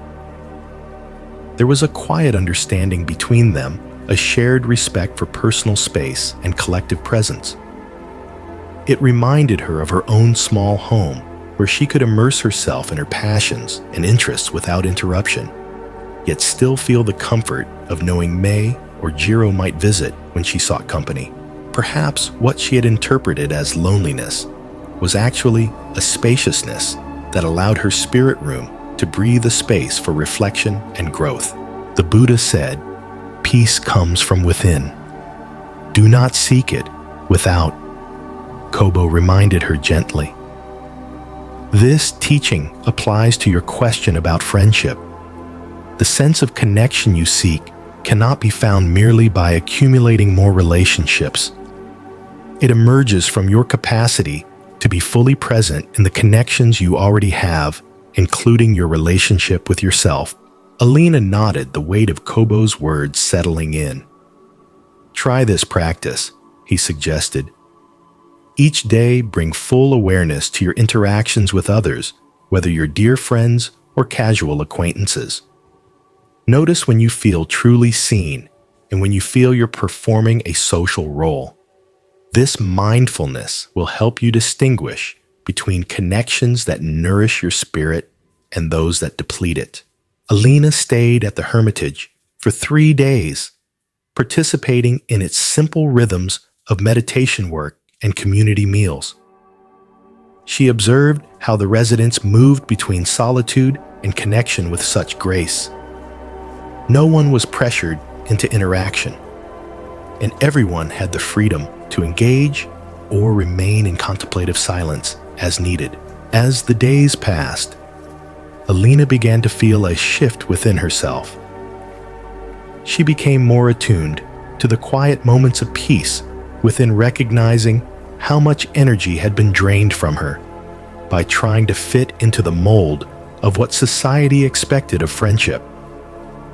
She felt no need to fill every moment with social activity. Instead, she relished the comfort of solitude, finding strength and nourishment in the few meaningful connections she already had.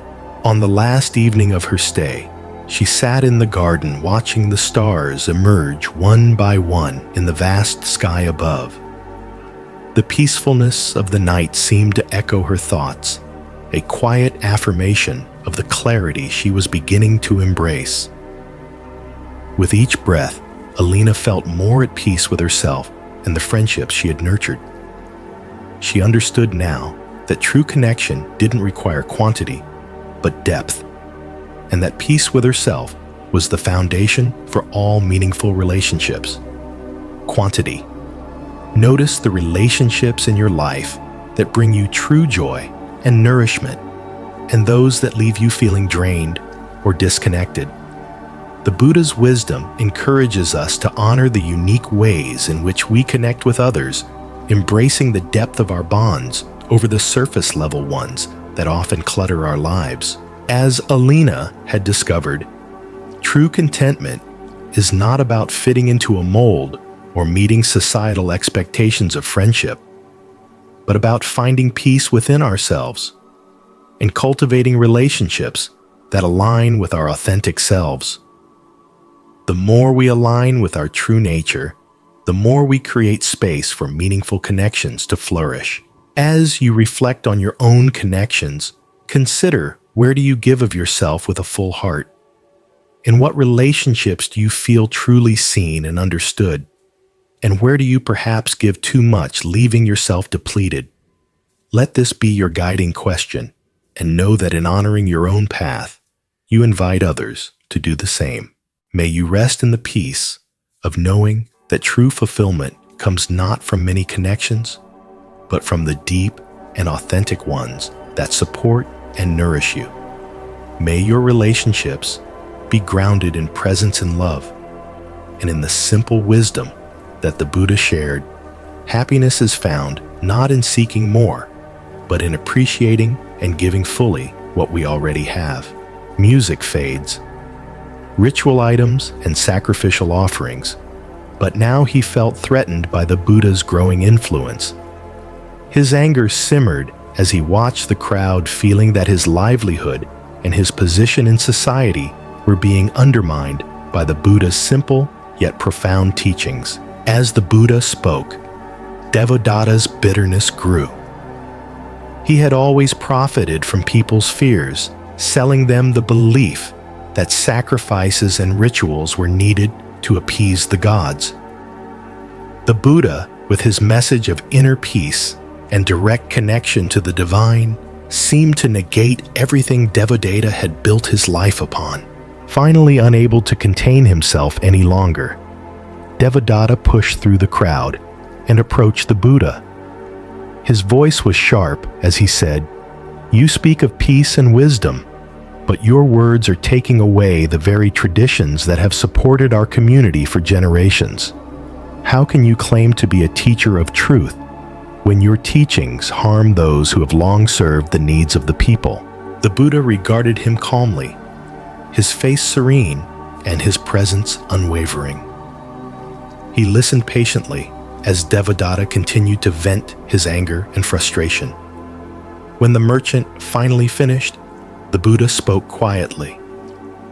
"Holding on to anger is like grasping a hot coal with the intent of throwing it at someone else. You are the one who gets burned. Your anger is a burden that weighs heavily on your heart, Devadatta. It does not harm me or the teachings I share, but it harms you. You hold the coal, and with each passing day it burns your spirit." Devadatta stood still, the weight of the Buddha's words sinking into his chest. He had spent so much of his life focusing on protecting his position and his profits that he hadn't considered how his anger and resentment had shaped his life. For the first time, he felt the true cost of his emotions. The power of forgiveness. The Buddha continued, is not only for the one you forgive, but more importantly for you. To let go of your anger is to free yourself from its grip. When you forgive, you are no longer bound to the past, and you are able to move forward with peace. The marketplace had quieted the onlookers, sensing the profound exchange taking place. Devadatta's hands, which had once clenched in frustration, relaxed at his sides.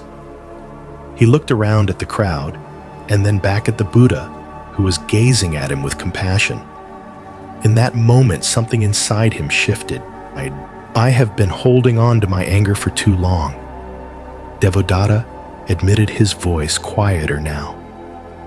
I see now that it has caused me more harm than the things I feared.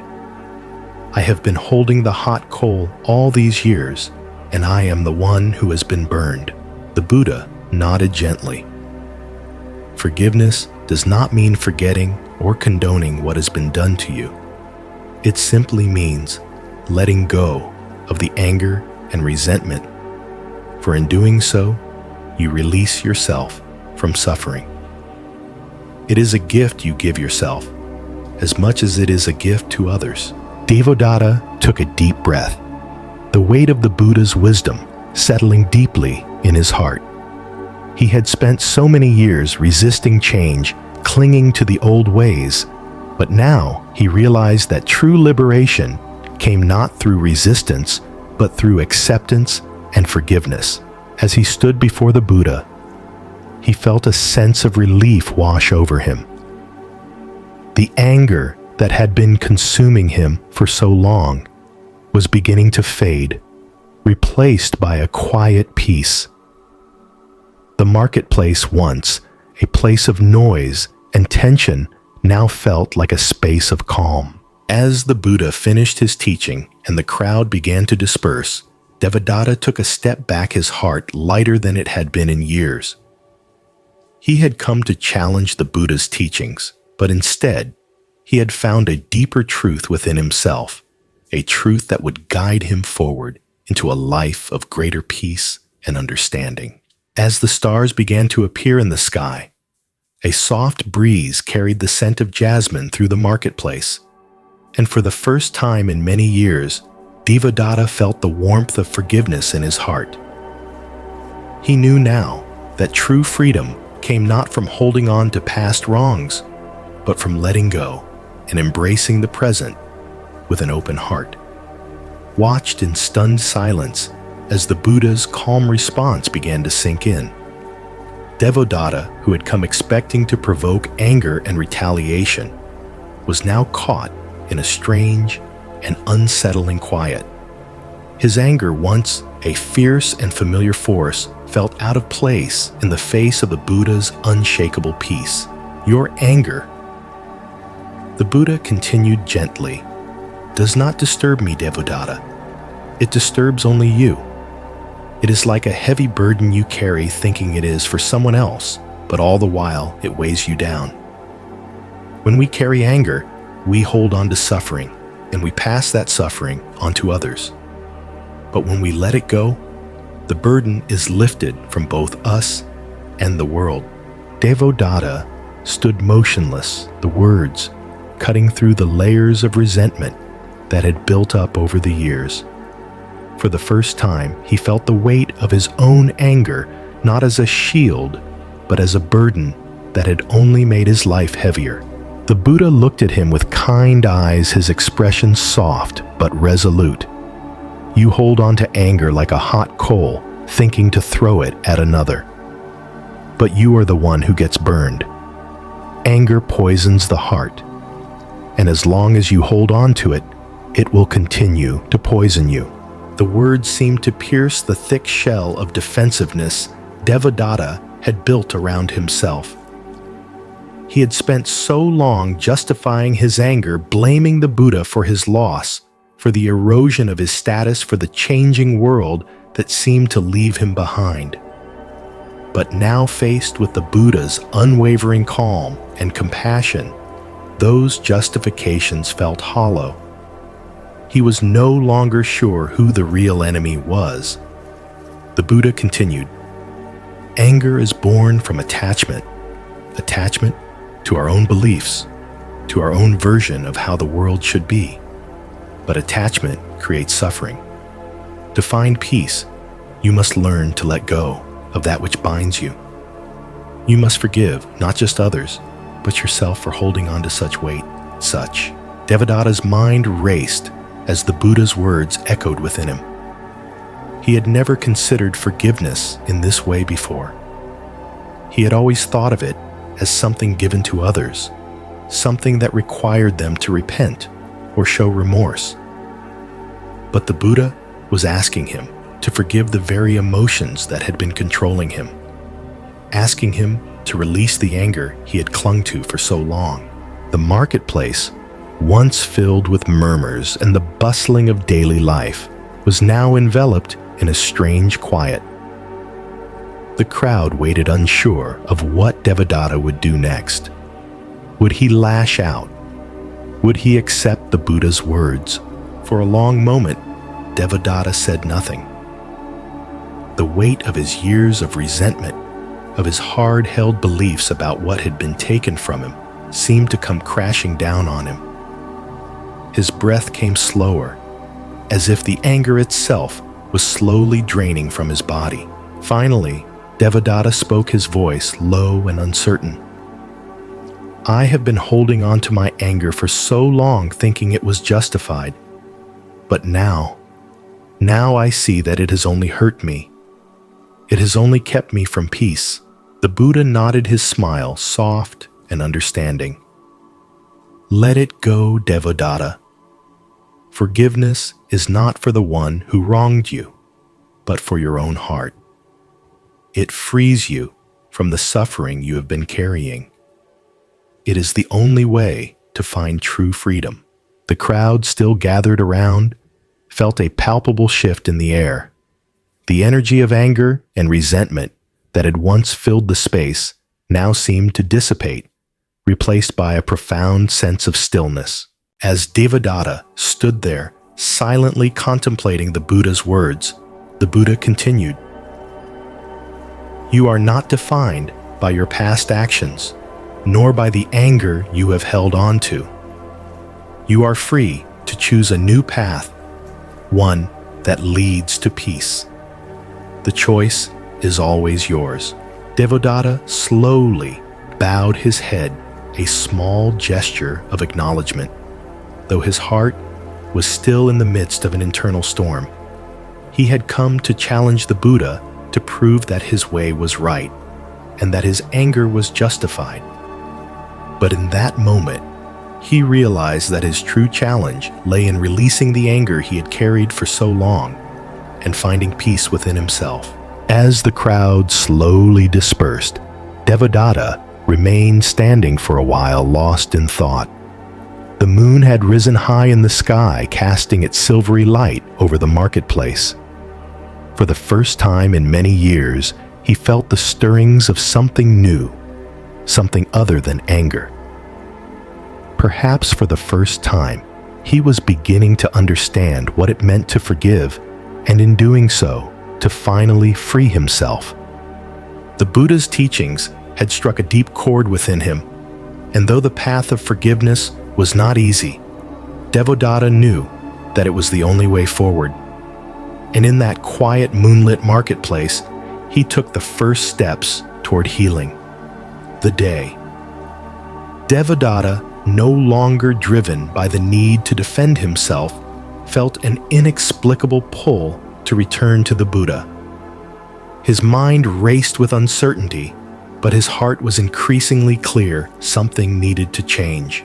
He arrived at the gathering just as the first rays of sunlight broke over the horizon. The crowd had already begun to form around the Buddha, listening to his teachings with open minds and hearts.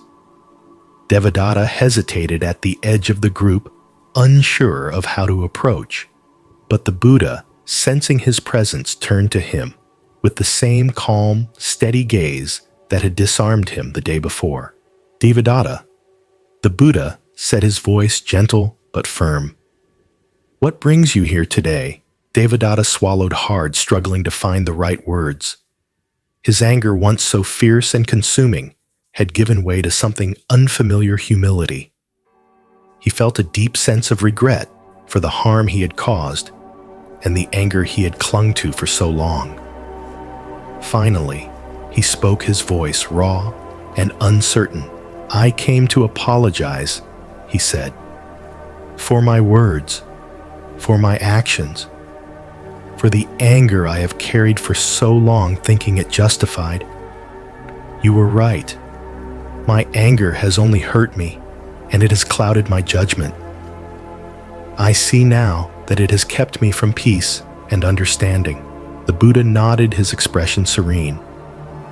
To recognize the truth within yourself is a step toward freedom. Your anger, though it may have felt like a shield, was only a prison. Letting go of it is not a sign of weakness, but of strength. True strength comes from understanding and acceptance, not from holding on to that which harms you.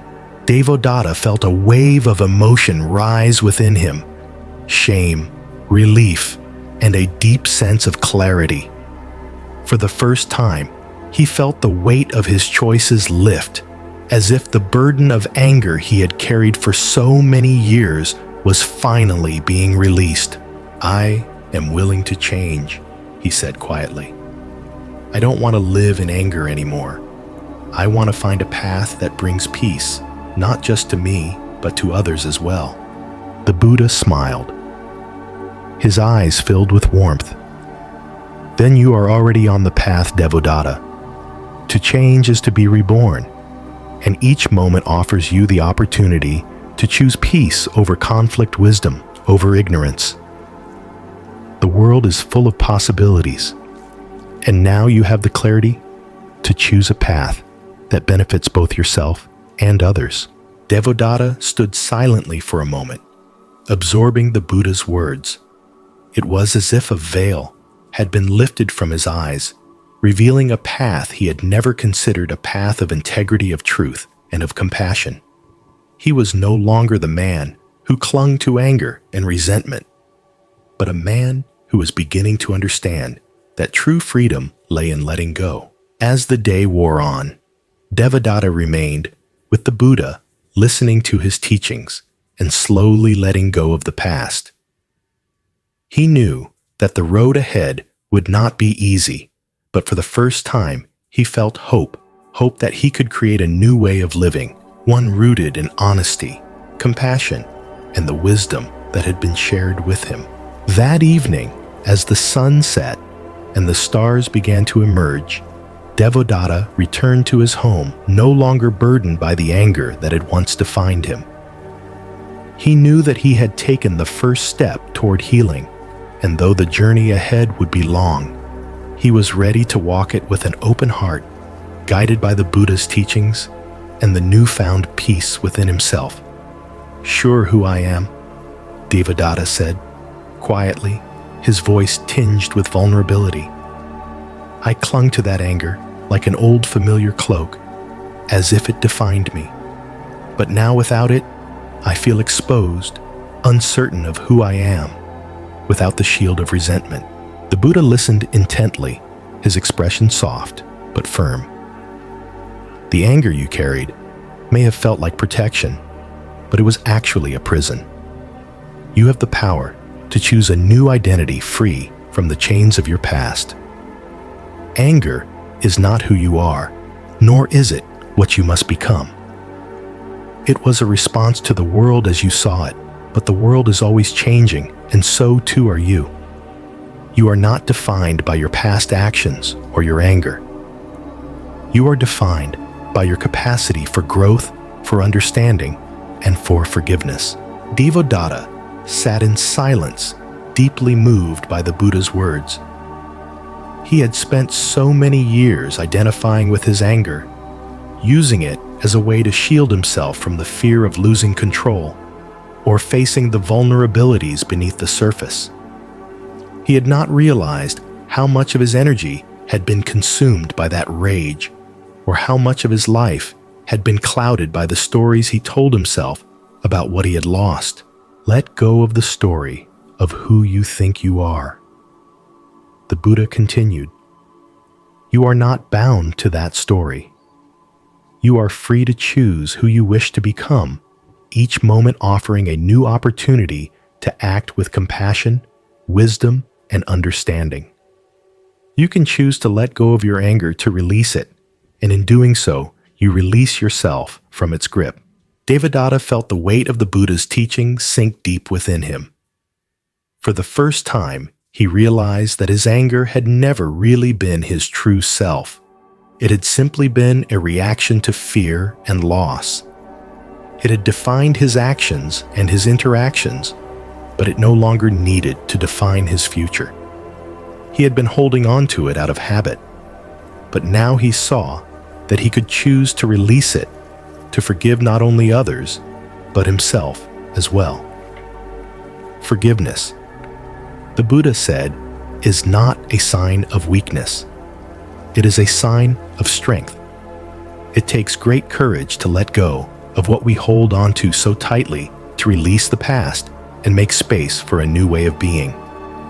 When you forgive, you free yourself from the past, and you open yourself up to the present moment where true peace can be found. Devadatta looked at the Buddha, a sense of deep relief washing over him.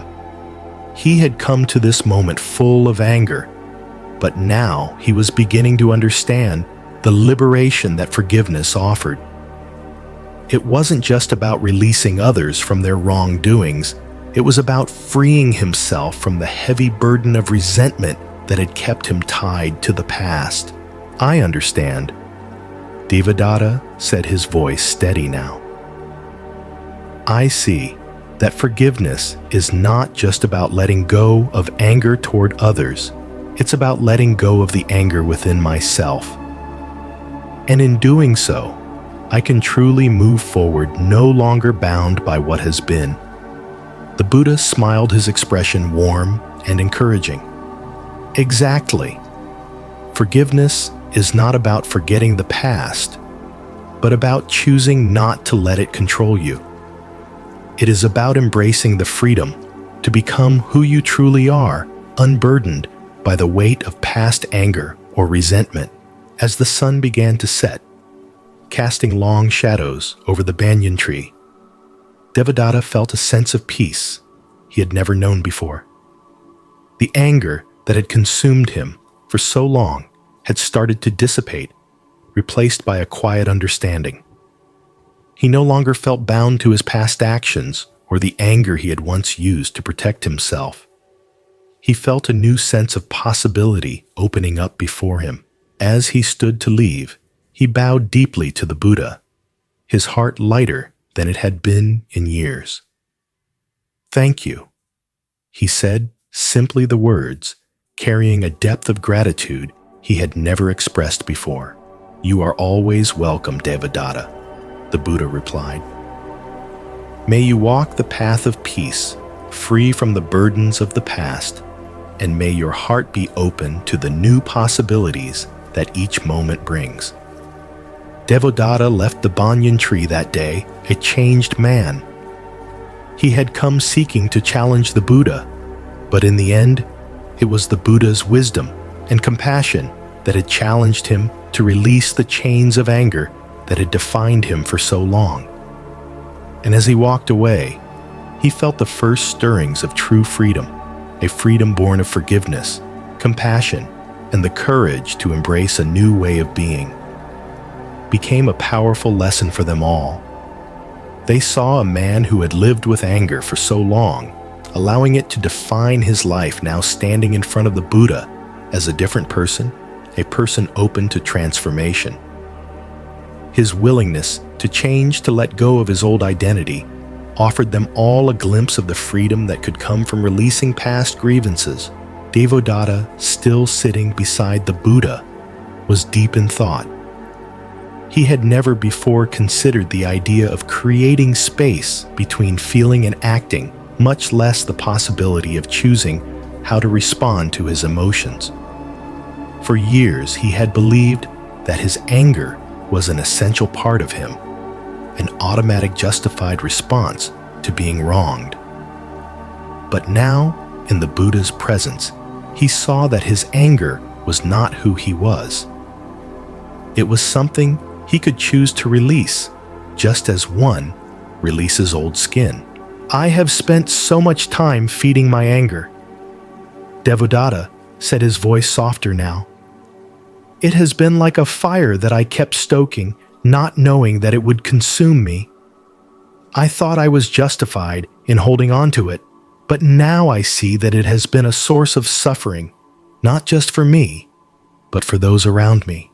The Buddha nodded, his expression serene. "Anger is like fire, Devadatta. It may burn brightly at first, but if left unchecked, it will eventually consume everything, including the person who is carrying it. But when you choose to extinguish the fire, you can return to a state of peace and clarity. The space between your initial reaction and your response is where you can choose the path of healing." Ananda, still watching from a distance, was deeply moved by the exchange. His heart was filled with a new understanding of how to approach life's challenges with mindfulness and compassion.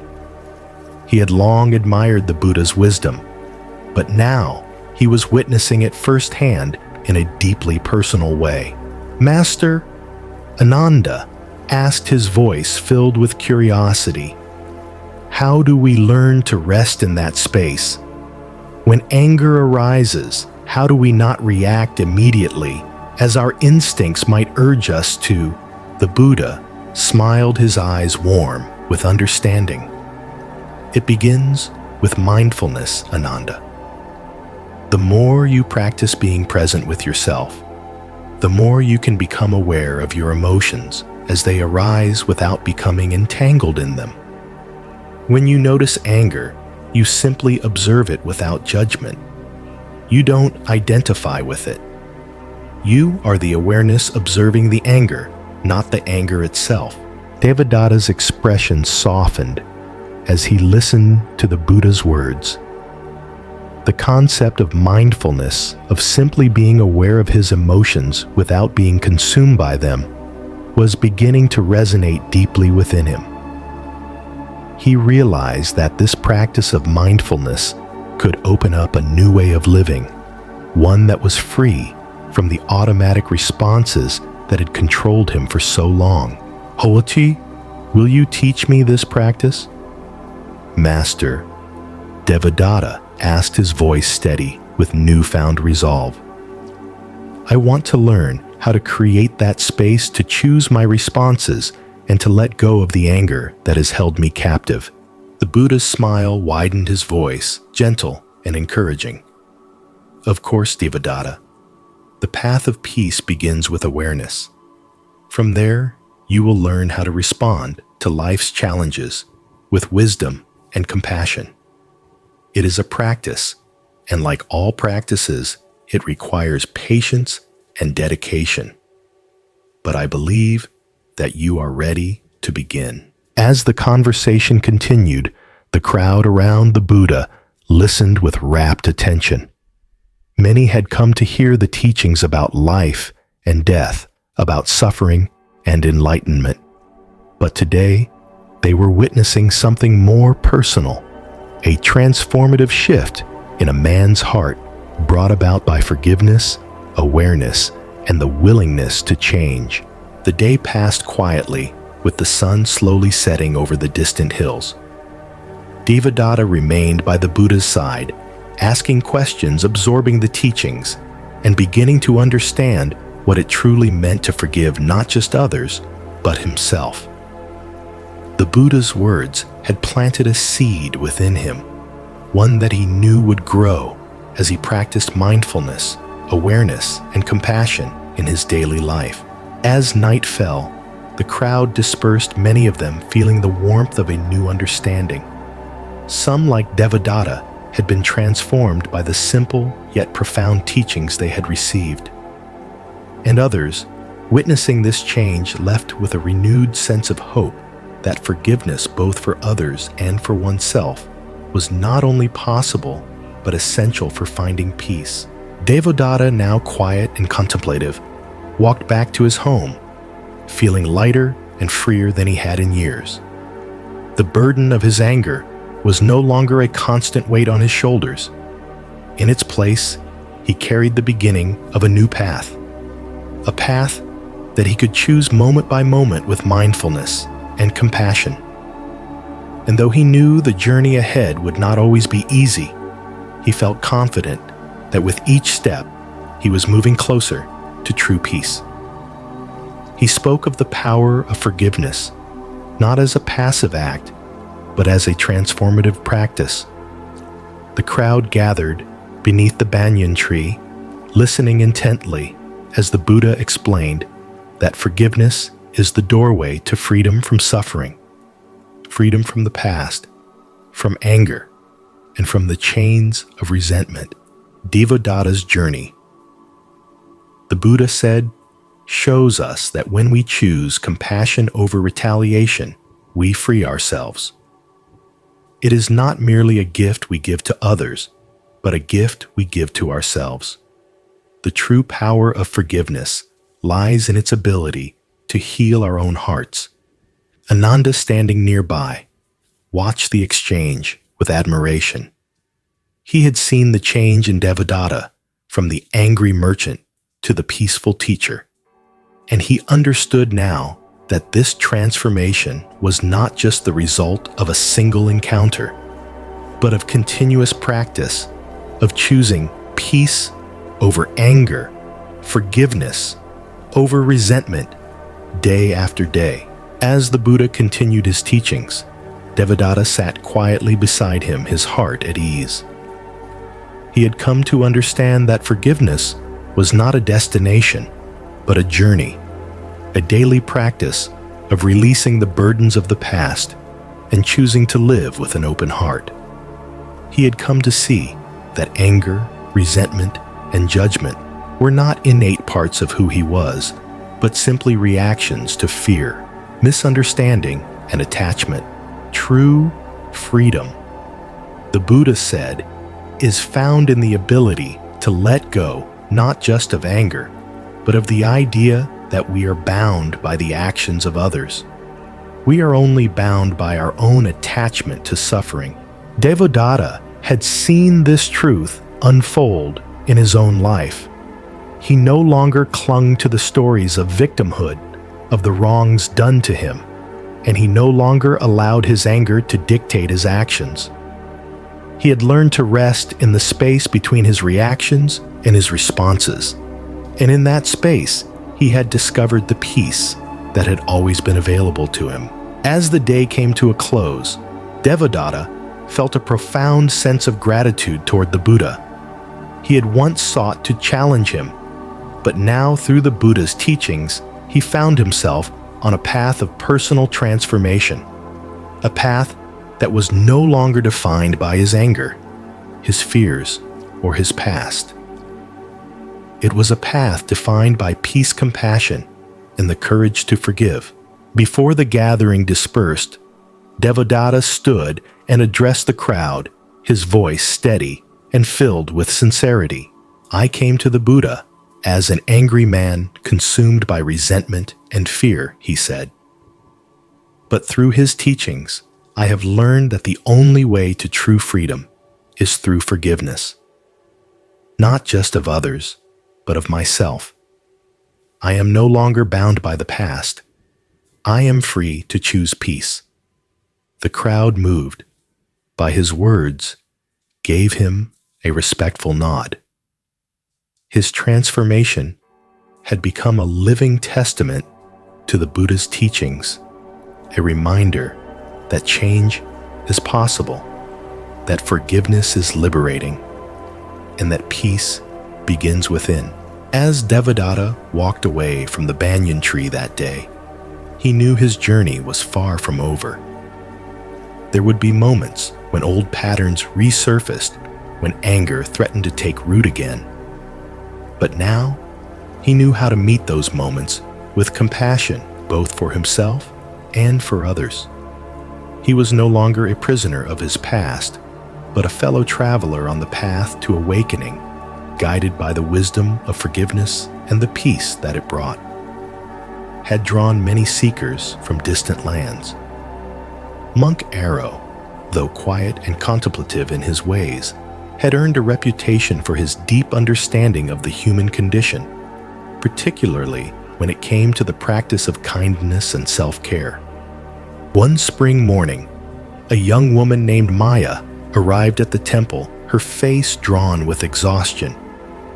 She had traveled from a bustling town seeking advice from the wise monk about her relentless desire to help others, even at the cost of her own well-being. For years, Maya had devoted herself to taking care of everyone around her, her family, friends, and even strangers in need, but in doing so, she had neglected her own health and peace.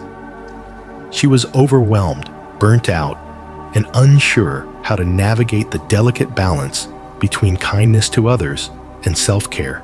Monk Arrow greeted her with a quiet smile, inviting her to sit beside him under the shade of a cherry tree, where the gentle breeze rustled the leaves and the soothing sound of the stream played in the background.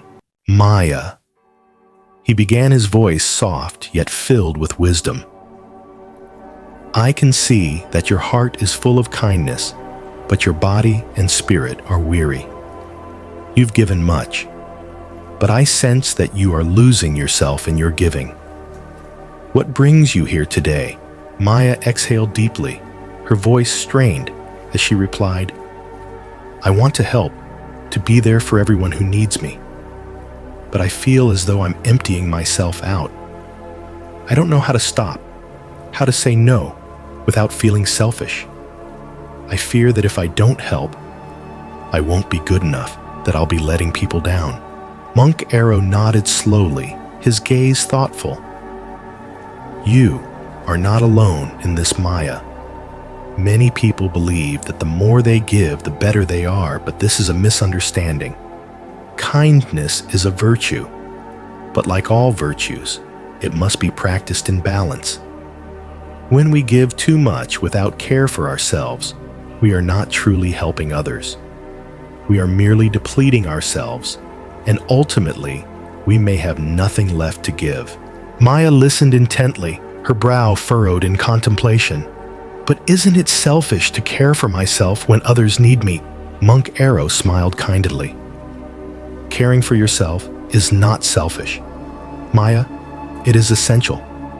The Buddha taught us that self-love and compassion are the foundation of true kindness. Without them, we have nothing to offer. If you give from an empty well, both you and those you care for will suffer. True kindness is not endless depletion. It is a balance of giving and receiving, of knowing when to offer and when to rest. He continued, his voice gentle but firm. Think of a tree. It gives fruit, shelter, and shade to those who seek it. But the tree must also receive nourishment from the earth, the sun, and the rain. Without these, the tree would wither, and its gifts would cease. You are like that tree, Maya. If you do not nourish yourself, you will not be able to offer your kindness in a way that is sustainable. Maya absorbed this teaching, feeling a sense of relief wash over her. She had always felt guilty when she took time for herself. But now she began to see that it was not only permissible, but necessary. She was learning that she could still be kind, still be helpful, without sacrificing her own well-being. Monk Arrow looked at her with understanding. Remember, he said, the Buddha also taught that you must love yourself as much as you love others. This love includes setting boundaries, resting, and nourishing your own spirit. Only then can your kindness be pure and untainted by exhaustion or resentment. Maya sat in silence for a moment, letting these words sink deeply into her heart. She had spent so long trying to prove her worth through giving through endless acts of kindness, but she now understood that true kindness also meant taking care of herself. It meant knowing when to say no and when to step back. She no longer had to prove herself by being endlessly available to others at the expense of her own health. How do I start? She asked quietly. Begin with small steps. Monk Arrow advised. Set boundaries where you need them. Take time each day for yourself, even if it's just a few minutes of quiet reflection or a walk by the stream. Gradually, you will find that by caring for yourself, you are able to give more freely and with more love to others. Your kindness will no longer come from a place of exhaustion, but from a place of strength and inner peace. Maya nodded, a sense of calm beginning to settle over her. She had been carrying the weight of others' expectations for so long, but now she saw a different way, a way that honored both herself and those she sought to help. As the sun began to set behind the mountains, casting a golden light over the temple grounds, Maya felt a shift within her. She had learned that kindness was not about sacrificing herself endlessly, but about finding balance, about giving from a place of fullness rather than emptiness. And for the first time in a long while, she felt a sense of peace. Monk Arrow's teachings had illuminated the path forward for her, a path where self-care and compassion for others coexisted in harmony. She could now walk that path, knowing that by caring for herself, she would be able to give her best to the world without losing herself in the process. As you drift towards sleep tonight, consider the wisdom of balance in your own life. Is there an area where you've been giving too much, depleting yourself in the process? Where can you begin to nourish yourself so that your kindness can flow freely and sustainably? Remember, as the Buddha taught you, are as deserving of your love and affection as anyone else in the universe. And by caring for yourself, you are better able to care for others with true compassion and strength. Trees' generosity was boundless, and they often came to sit beneath it, seeking solace, wisdom, or nourishment. They brought offerings of fruit and flowers, hoping to repay the tree for all it had given. However, as time passed, something began to change. The tree, once full of life, began to show signs of wear. Its branches grew sparse, and its roots no longer seemed as deep. The villagers noticed this, but assumed the tree's spirit was too great to falter, And so they continued to sit in its shade to harvest its fruit without thinking about its needs. One autumn, as the tree's leaves fell prematurely and its fruit began to wither, the villagers finally realized that something was wrong. They gathered in silence beneath its branches, asking themselves how they had failed the sacred tree. An elder wise and observant stepped forward and said, "We have forgotten that the tree cannot give endlessly without receiving. It has given so much that it has depleted itself, and in doing so, it has lost its strength. We must stop taking and allow the tree to rest." Arrow paused as they reached a small bench beneath a flowering cherry tree, and he turned to Kiara, his gaze steady. "Kiara," he said softly, "just as the tree cannot continue to give without first replenishing itself, neither can you. Kindness, generosity, and compassion are beautiful virtues, but when you give without receiving, when you neglect your own needs, you begin to lose your own vitality. You may feel as if you are helping others, but in truth, you are draining yourself of the very energy that could sustain you." Kiara sat still, her face a mixture of realization and guilt.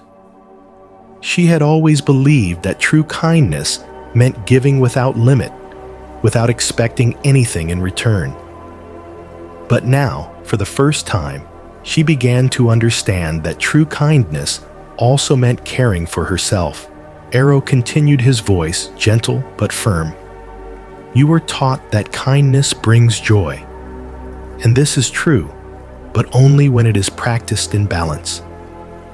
If you give only to others without giving to yourself, you will become like the tree with shallow roots, unable to sustain yourself, and ultimately unable to give in the way you truly want to. The joy of giving is found not in endless sacrifice, but in the freedom to give from a place of fullness." Kiara's eyes filled with tears, a mix of sadness and release. "I never thought I could take time for myself," she admitted. "I thought it would make me selfish. But now I see that by denying myself, I am not only hurting myself, but others as well. I have nothing left to offer when I'm empty." Arrow nodded, his expression softening with understanding. "Kindness to others begins with kindness to yourself. You must nurture your own spirit so that you have the energy and the strength to give with authenticity and joy. This is not selfishness, Kiara. It is self-preservation, so that your kindness remains vibrant, not a burden." They sat together in silence for a while, the sound of the breeze rustling the cherry blossoms above them. Kiara took in the lesson, the weight of it sinking deep into her heart. She had spent so many years thinking that to be good to be worthy, she had to be constantly available to others. But now she saw that her worth did not depend on her sacrifice, but on her ability to live with balance and integrity. "I understand now," she said softly. "I've been so focused on others that I lost sight of myself. I'll start by finding time for the things I love, things that bring me joy. I see now that it's not selfish, it's necessary." Arrow smiled, a warm, encouraging smile that reached his eyes. "Yes, Kiara. Begin with small steps. It's not an easy path, but it is the way to peace. When you care for yourself, you are not only honoring your own needs, but you are also becoming a stronger, more authentic presence for those around you." As they walked back through the garden, Kiara felt a renewed sense of clarity. She understood now that kindness was not about giving endlessly, but about giving from a place of inner strength, a place of fullness.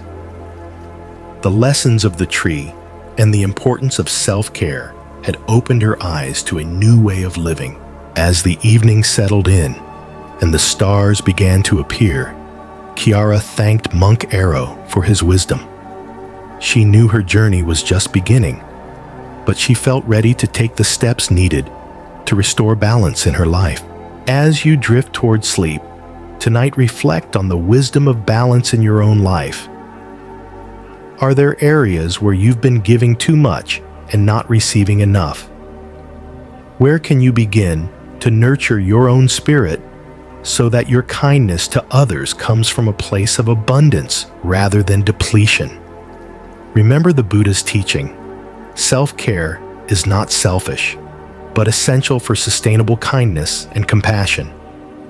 May you find peace in nurturing both yourself and others as you move forward on your path. Have been taught that giving endlessly without limit is virtuous, Kiara. Arrow continued, his voice filled with gentle wisdom. But true generosity is not about endless sacrifice. It is about understanding where your limits are, knowing when to give, and also knowing when to step back and take care of yourself. The tree, despite its many gifts, cannot thrive on the care of only a few. It needs the collective effort of all who benefit from it. Kiara sat quietly reflecting on the story, the imagery of the tree, and the lessons embedded in it. She could feel the weight of her own actions mirrored in the tale of the village. She had been giving too much, without discerning whether it was healthy for her or for others. Like the tree, she had been suffering from an imbalance that had gone unnoticed. Her well-being had slowly deteriorated under the strain of overgiving, and yet she had failed to recognize that true care required balance, not just sacrifice. Arrow observed her quietly, his gaze kind and patient. Generosity, when practiced mindfully, is a great gift to the world. But just as the tree requires nourishment from the earth, the sun, and the water to give its fruit, so too do you require rest, self-care, and nurturing to continue offering your kindness and compassion. If you give without replenishing yourself, you will eventually run dry, and the quality of your care will diminish. Kiara closed her eyes for a moment, feeling a deep sense of relief in this new understanding. She had always believed that giving more was the solution, that her worth was measured by how much she could do for others. But now, the truth of Arrow's words was settling in. Without boundaries, without balance, her kindness was no longer a gift, but a burden, one that she could not carry alone. "I've been giving everything I can," she said softly, almost to herself. "I never realized that by giving without caring for myself, I might be harming others as much as I am harming myself." Arrow nodded his smile, serene and understanding. It is a common mistake. We often believe that to truly love and care for others, we must give without limit. But love is not about depletion. It is about creating an environment where both giver and receiver are nourished, where both thrive. Just as the tree needs care from all those who benefit from it, so too do you need care from yourself and others. This is the essence of balanced generosity. Kiara's heart felt lighter as the wind carried the scent of cherry blossoms and the gentle ripple of water across the pond. For the first time, she saw that kindness to others did not require sacrificing her own well-being. She could still care deeply for others, but she now understood that she had to protect her own space, her own needs, and her own energy to give with authenticity and joy. "Thank you," she said quietly, her voice filled with gratitude. "I see now that true generosity begins with caring for myself. Only then can I offer my best to others." Arrow smiled, his eyes filled with warmth. "Exactly. And remember, Kiara, the path to true generosity is not about giving more, but about giving wisely, giving when you are able, giving with awareness, and giving from a place of abundance, not exhaustion. You must tend to your own garden as well, so that you can continue to be a source of nourishment to others. As the sun began to set behind the mountain, Kiara felt a sense of peace settle within her. She had come to the temple seeking answers, and now she had found them. The story of the tree had shown her the way forward, the path of balanced generosity, where she could continue to be a source of kindness without losing herself in the process. As you drift towards sleep tonight, reflect on your own life. Are there areas where you have been overgiving without taking the time to care for yourself? Where can you begin to create balance in your own generosity, both for yourself and others? Remember that the key to true compassion lies in recognizing your own worth and ensuring that your giving comes from a place of wholeness, not depletion. May you find peace in knowing that, like the tree, your kindness can flourish when it is nourished with care and balance. Motioned for Kiara to walk with him along the stone path. As they strolled under the shade of the trees, their steps slow and deliberate, he continued. When our compassion is driven by fear or the need to be valued, it no longer comes from a place of true love. Instead, it becomes a form of attachment where we depend on others' validation to feel worthy. This attachment clouds our ability to truly give because our giving is motivated by the desire to receive something in return, whether it's appreciation, approval, or a sense of importance. Kiara's heart felt heavy with the realization. She had often felt that by giving constantly, by always being there for others, even at her own expense, she earned her place, her sense of value. Her kindness had become a currency, one she used to secure her place in her community and in people's hearts. But now she saw how this way of giving was not pure generosity. It had been driven by the fear of being forgotten, of not being needed, of losing her sense of worth. Arrow stopped beside the pond, where the sun's rays danced on the water's surface, creating ripples of golden light. He turned to Kiara and placed a hand gently on her shoulder. True kindness, he said softly, is not about earning love or securing approval. It is about giving freely, without expectation, from a place of strength and self-respect. It is not about sacrifice at the cost of your well-being. It is about finding the balance between honoring your own needs and offering kindness to others. Kiara stood still, her eyes following the graceful movements of the koi fish in the pond. For the first time, she could see clearly the cost of her endless giving, her emotional exhaustion, her feelings of depletion, and the way her self-worth had become entangled in others' needs. The realization felt painful, but also liberating. She understood now that real kindness didn't come from self-neglect, but from self-love and balance. The Buddha taught the middle path. Arrow continued, his voice calm and steady. This path is not about extremes.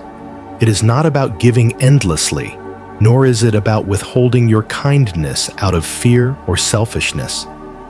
It is about finding harmony in your actions, about giving what you can, when you can, and recognizing when you need to rest, when you need to recharge, when you need to care for yourself. Kiara nodded slowly, feeling the weight of Arrow's words settle within her. She had always believed that being needed and being helpful were signs of her worth. But now she saw that true worth came from within, from a sense of self-respect and understanding that her well-being was just as important as the needs of others. Her kindness, when practiced from a place of inner strength, would be far more meaningful than the kind that was born from fear and insecurity. Arrow's next words were a reminder she knew she would carry with her for the rest of her life. When we give from a place of balance, we do not lose ourselves in the process. We give because it is our choice to give, not because we fear what might happen if we don't. We honor our boundaries, and in doing so, we teach others to respect them as well. Kiara took a deep breath, feeling a sense of peace begin to take root within her. She was beginning to understand that kindness was not about endless giving, but about knowing when to give and when to rest, when to serve, and when to honor her own needs. It was a practice of balance, one that allowed her to be present and compassionate without losing herself. As they made their way back to the temple, Kiara felt a quiet shift in her heart. She knew that her journey was far from over, that there would be moments when old habits of overgiving and self-neglect would arise. But now she had the tools to recognize them, to create space for her own needs, and to practice kindness from a place of wholeness, not depletion. As the evening approached, and the sky turned a soft shade of lavender, Kiara thanked Arrow for his wisdom, her heart filled with gratitude. She had come seeking answers, and now she was leaving with a new understanding of what true kindness meant, an understanding that would guide her as she navigated the delicate balance between caring for others and caring for herself. As you drift towards sleep, tonight reflect on the wisdom of balance in your own life. Are there areas where you have been giving too much, depleting yourself in the process? Where can you begin to honor your own needs so that your kindness can come from a place of strength and peace? Remember that true kindness is not about endless sacrifice, but about giving from a place of abundance, respecting your own boundaries, and nurturing both yourself and others. May you find peace in this understanding, and may your kindness always be rooted in balance and self-respect. Continued. Pay attention to your energy. Notice when you feel depleted after helping someone, and when you feel uplifted. Helping from a place of genuine love and compassion leaves you feeling connected, while helping from a place of fear, guilt, or need for approval drains your energy. When you recognize this, you can begin to make choices that are healthier, both for you and the people you are trying to help. Kiara took a moment to reflect on the wisdom Arrow had shared. She realized that many times when she had helped others, she did so out of a fear of being seen as unkind or unworthy, rather than from a place of true generosity. She had often ignored her own needs in the process, fearing that if she didn't constantly give, she would lose her place in the community, or worse, be forgotten. Lastly, Arrow added, learn to practice equanimity, the ability to stay balanced and peaceful regardless of what is happening around you.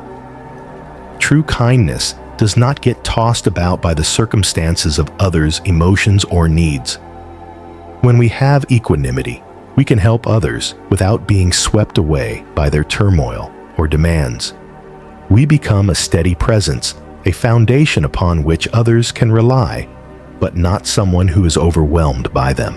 Kiara felt a deep sense of clarity wash over her as she considered these 4 practices: establishing boundaries, releasing guilt, examining her motivations, and cultivating equanimity. These principles resonated deeply with her, and for the first time, she felt empowered to give without losing herself. "Thank you, Master Arrow," she said softly, her voice full of gratitude. "I've always believed that I had to be constantly available to others, but now I understand that I can still be kind and helpful without sacrificing my own peace and well-being. This gives me hope that I can give in a way that is truly sustainable." Arrow smiled, his face warm with approval. "You are learning, Kiara. Kindness is a practice just like any other. It requires patience, self-awareness, and a willingness to adjust. As you begin to implement these teachings, remember that the middle way is not about perfection, it's about balance. There will be times when you give more than you should, and times when you hold back too much. But each time you can learn and refine your practice.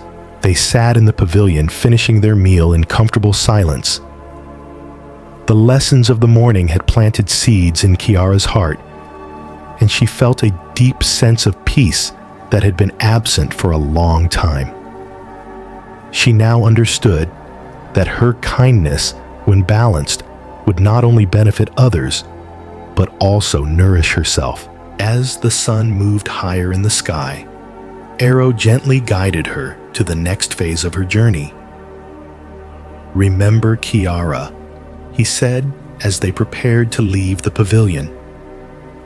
"You are not here to save others or to prove your worth through endless sacrifice. You are here to live a life of balance where your kindness is a gift, not a burden. True giving comes from a heart that is full, not from one that is empty." As they walked back through the garden, Kiara felt a sense of renewal, as if she had just discovered a new way of being. She was no longer bound by the fear of being forgotten or unneeded. She could now give from a place of inner strength and peace, knowing that her own well-being was just as important as the needs of others. As you drift toward sleep tonight, reflect on your own life and your relationship with kindness. Are there areas where you have been giving too much, neglecting your own needs in the process? How might you begin to implement the principles of balanced kindness in your life? Remember that kindness is not about endless sacrifice, but about creating a harmonious balance between caring for others and caring for yourself. May you find peace in knowing that true compassion begins with a heart that is whole, not one that is empty. And well-being, no longer neglecting her passions and hobbies. She would begin to practice saying no when the demands on her time and energy exceeded her capacity without feeling guilty.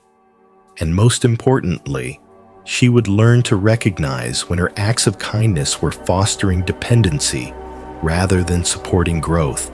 Kiara knew that the path ahead would not be easy. Changing long-held patterns of overgiving and self-neglect would take time and patience. But she felt empowered by the wisdom she had gained from Arrow. She now understood that true compassion was rooted in balance, in knowing when to give and when to step back, and in ensuring that her kindness was not born out of fear or desire for approval, but from a place of genuine love and wisdom. As she prepared for bed, Kiara made a mental note of the new boundaries she would set with her community. She would no longer be the person who was always available at the cost of her own well-being. Instead, she would be the person who could give more freely and fully because she had nurtured herself first. She had come to realize that by taking care of herself, she was not only honoring her own needs, but she was also in a better position to offer authentic and meaningful support to others.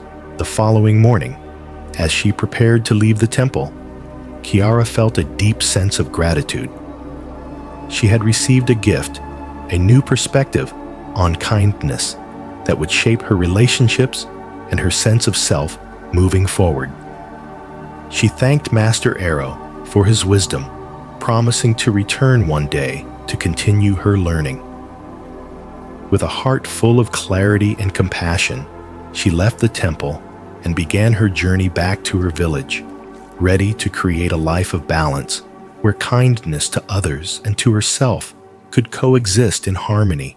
As you reflect on your own life tonight, consider the lessons of balance and self-care. How often do you give at the expense of your own well-being? Where can you begin to establish healthy boundaries that allow you to continue offering kindness without depleting yourself? Remember that sustainable kindness is rooted in self-compassion and equanimity, and that by nurturing your own needs, you can offer your best to others. May you find peace in honoring both your own journey and the needs of those around you. Give to others at the expense of your own well-being. How might you begin to create boundaries that allow you to care for yourself while still being there for others? Remember that kindness at its core is not about endless self-sacrifice, but about finding balance, giving when you can, and taking care of yourself when you need to. Reflect on the wisdom of the Buddha's teaching that each being is inherently worthy of love and affection. This includes you. Your value is not determined by how much you give, but by your intrinsic worth. True compassion flows from a place of balance where both your own needs and the needs of others are respected. May you find peace in this understanding, and may you nurture both yourself and those around you with a love that is rooted in balance and self-compassion. Let your kindness come from a place of fullness, where giving becomes a joyful act rather than a burdensome task. May you carry this wisdom into your waking life, honoring both your own path and the paths of those you care for. Shortage of material wealth, but something feels missing. I carry a heaviness inside, a kind of sadness that I can't shake. For years, I've been angry at things in my past, at people who hurt me, and even at myself. It's as if I've built a life around my anger, and now I don't know how to let go of it. I've tried to forget, but the bitterness always lingers. Master Kumen listened attentively, his presence calm and unhurried, offering a silent space for two to share his burdens. The sounds of the waterfall and the distant hum of insects filled the space between them, and for a long moment there was only the quiet exchange of energy, no judgment, no rush to provide answers. "Tell me," Kumen said gently, "what does your anger feel like to you? When you hold on to it, how does it change your life?" Teo paused, his face reflective. "It feels like a fire inside me," he said finally. "It burns in my chest and sometimes in my mind. It's not the kind of anger that's obvious to others, but it's always there just beneath the surface. It affects everything I do, even though I don't always show it. I've never fully let go of the things that have hurt me. I've let them shape me, and in doing so, I've built walls around my heart." Master Kumen nodded, his eyes full of compassion. "You are not alone, Teo. Many carry anger even when they don't show it. It is a heavy burden, and it can take root deep within us, shaping the way we live without us even realizing it. But there is another way to live, one that doesn't require holding on to anger as a means of survival." Teo looked at him, curiosity flickering in his eyes. "But how? If I let go of this anger, what would I have left? It feels like it defines me. It has been part of my life for so long." Kumen smiled softly, the light from the fireflies casting gentle shadows on his face. "Anger often becomes part of our identity because we cling to it out of fear. Fear that letting go would mean forgetting, or that we would lose ourselves without it. But what if I told you that forgiveness does not mean excusing the harm that was done to you? It simply means choosing not to let that harm control your life any longer. Forgiveness is the act of freeing yourself from the prison of resentment. It's not about forgetting. It's about letting go of the power that the past has over you." Teo considered Kumen's words, the weight of them settling into his heart. "But isn't it difficult to forgive when the hurt feels so deep?" Kumen nodded, his voice steady. "Forgiveness is not easy, but it is necessary for healing. It is a gift we give ourselves, not the one who wronged us. The Buddha's teaching on forgiveness is profound. Holding on to anger is like grasping a hot coal with the intent of throwing it at someone else. You are the one who gets burned. He paused for a moment, allowing the words to settle in the stillness of the evening. When we hold on to anger, we carry it with us. It becomes like a wound that never heals a weight that we bear every day.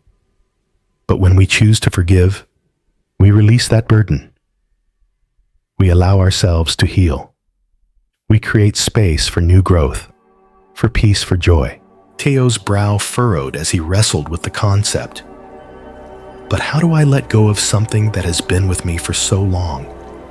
How do I forgive when it feels like it will always be a part of me? Kuman's voice was calm and reassuring. Forgiveness is a practice, Teo. It begins with awareness. You must recognize the anger for what it is, a burden that no longer serves you. Then you must choose to release it, not for the sake of the person who wronged you, but for your own freedom. Start by acknowledging the pain, but don't let it control you. Say to yourself, I forgive not because it excuses the wrong, but because I choose to free myself from the pain of holding on to it. Teo sat silently, the idea slowly sinking in. The fireflies continued to flit around them, their light soft and constant like the steady, gentle rhythm of a heart learning to heal. The key to forgiveness, Kuman continued, is compassion. Compassion for yourself and for those who have wronged you.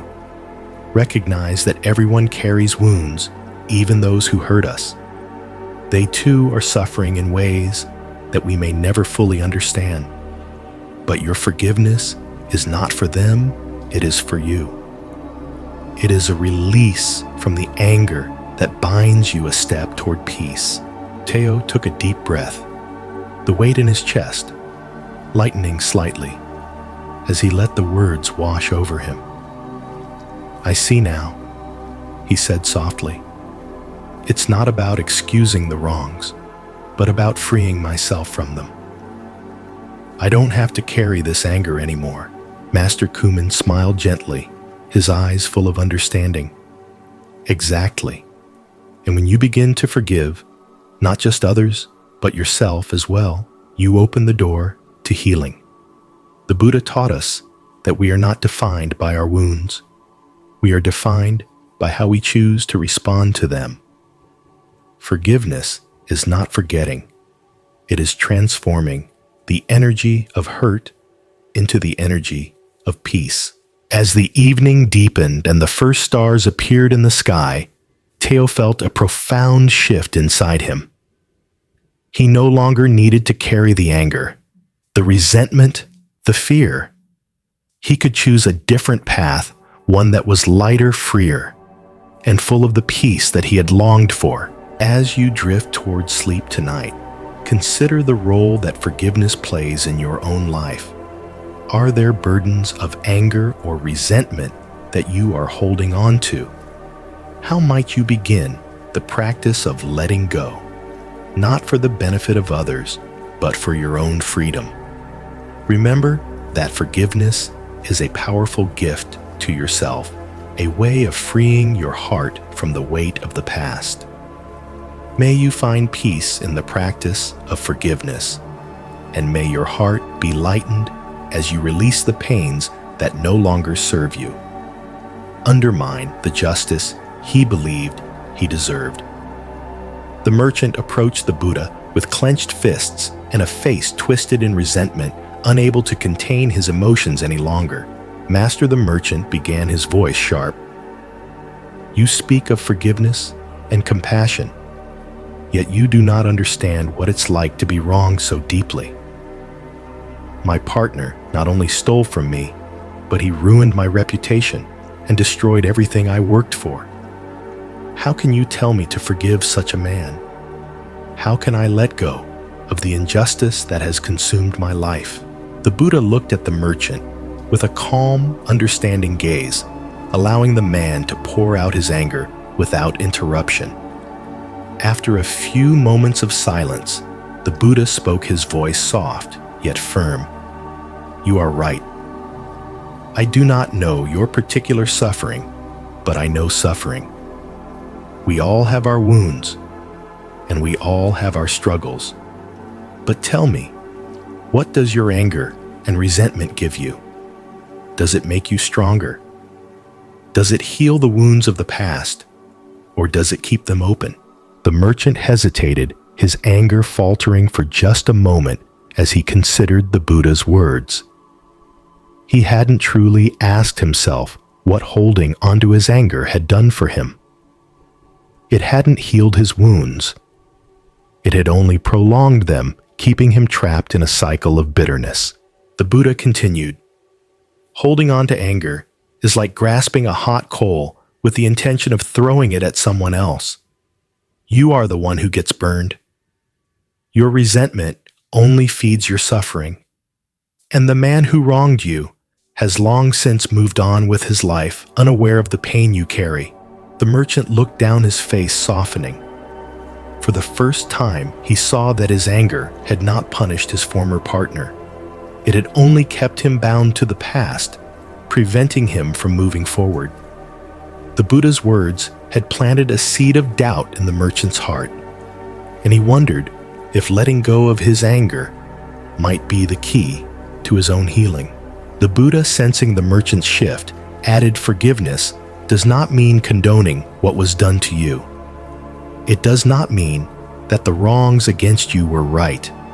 It simply means choosing to free yourself from the chains of resentment, to let go of the pain that has defined your life for so long. In forgiving you, choose peace over suffering." Teo sat quietly, absorbing the depth of the story, feeling its relevance to his own life. The idea that holding on to anger, whether toward others or himself, was like carrying a weight that prevented him from experiencing true peace and joy, began to resonate deeply. Master Kumen, seeing the realization beginning to form in Teo's mind, spoke gently. "Forgiveness is not about excusing the actions of others or forgetting the harm done. It is about freeing yourself from the grip of anger, resentment, and the need for justice that traps you in the past. True freedom comes when you can look at the source of your pain and say, 'I choose to let go. I choose peace.'" Teo's eyes lowered as he reflected on the Buddha's teachings. The realization was slow but profound. He had spent so many years harboring bitterness and anger toward those who had wronged him, but in doing so, he had only kept himself tied to the past, unable to experience the joy and peace that could have been his. "But how do I begin?" Teo asked, his voice quieter, now tinged with the raw vulnerability of someone beginning to understand the depth of their own suffering. "How do I let go of something that has defined me for so long?" Kumen smiled kindly, his gaze filled with compassion. "Forgiveness is a process, Teo. It starts with awareness. Recognize the anger you hold and acknowledge it without judgment. Then begin by seeing the person who wronged you not as an enemy, but as a fellow human being suffering in their own way. Forgiveness does not mean forgetting. It means choosing to release the hold that the past has on your heart." Teo nodded, his heart lighter with each word. He had carried the pain for so long that he hadn't realized how much it weighed him down. Now he understood that in order to find peace, he needed to release the hold that his resentment had on him. "Begin with small steps," Kumen continued. "When the anger arises, simply breathe. Recognize it, but don't allow it to consume you. In time, you will find that letting go becomes easier. And as you release the anger, you make space for healing, for peace, and for love." The fireflies danced around them, their soft light creating an ethereal glow in the night. Teo felt a deep sense of calm settle in his chest. For the first time in many years, he felt a sense of freedom. Freedom from the anger and resentment that had ruled his life. He could begin the journey of letting go. As you drift toward sleep tonight, consider the weight of anger or resentment that you may be carrying. Is there someone, including yourself, who you have yet to forgive? How might releasing that burden create space for healing and peace in your life? Remember the Buddha's wisdom. Forgiveness is not about excusing the harm done, but about freeing yourself from the past and choosing peace. May you find the courage to begin the practice of forgiveness, offering yourself the gift of liberation and inner peace. For the disrespect I showed you yesterday, my anger has consumed me for years, and I now see that it is not you who needed to be humbled, but I who need to release this burden. I sought to hurt you, to provoke you, but in doing so, I only harmed myself. I only harmed. The Buddha, sitting in the same serene manner as before, smiled gently at the merchant. There is nothing to forgive, he replied, his voice calm and unwavering. You came to me in anger, and now you come in humility. This is the nature of change of awakening. Yesterday's actions are already in the past, and today you stand before me with a new understanding. That is enough.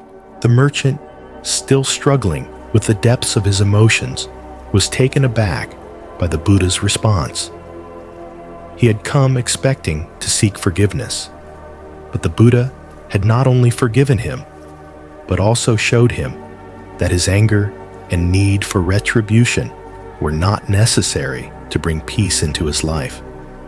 The Buddha's forgiveness was not about condoning the wrong that had been done to him, but about releasing the grip of anger, allowing both parties to find freedom.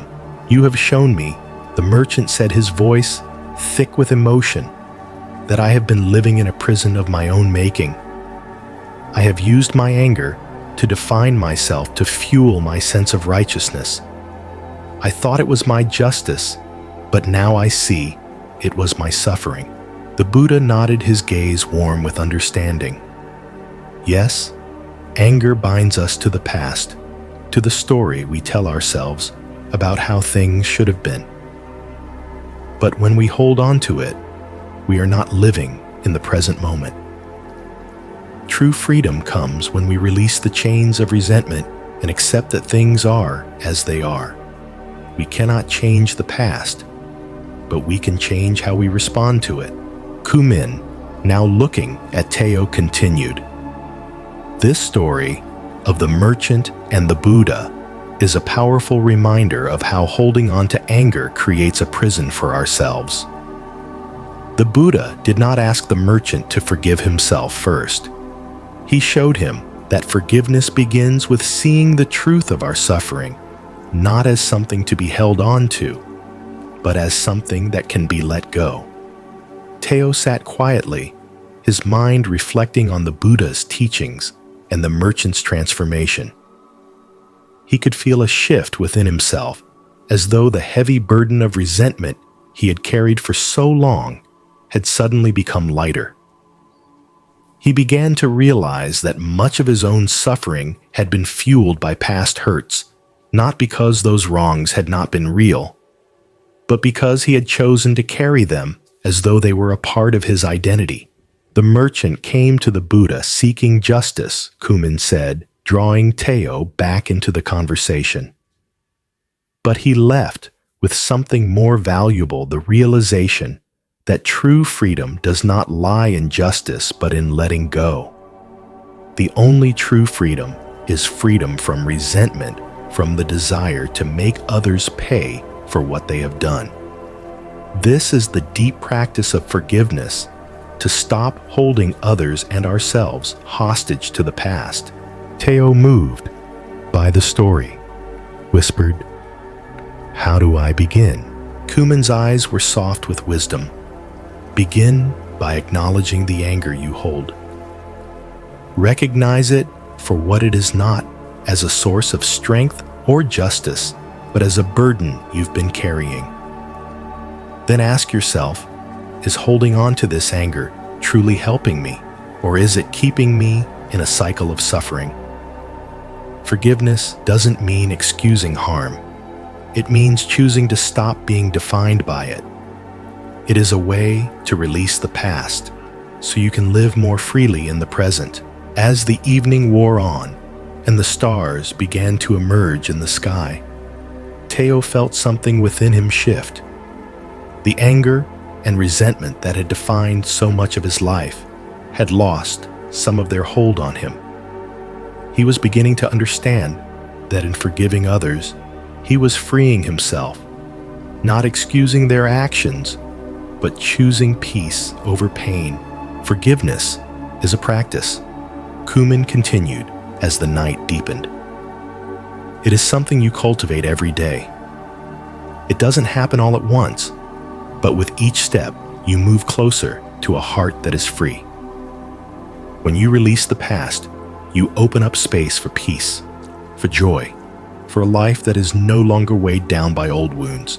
As Teo prepared to leave the temple the next morning, he felt lighter than he had in years.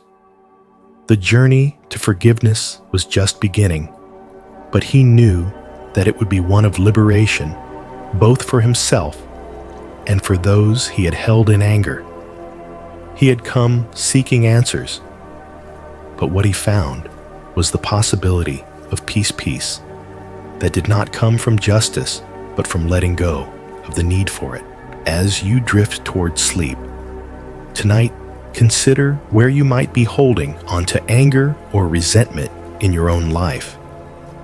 What burdens of the past are you carrying that are preventing you from experiencing peace?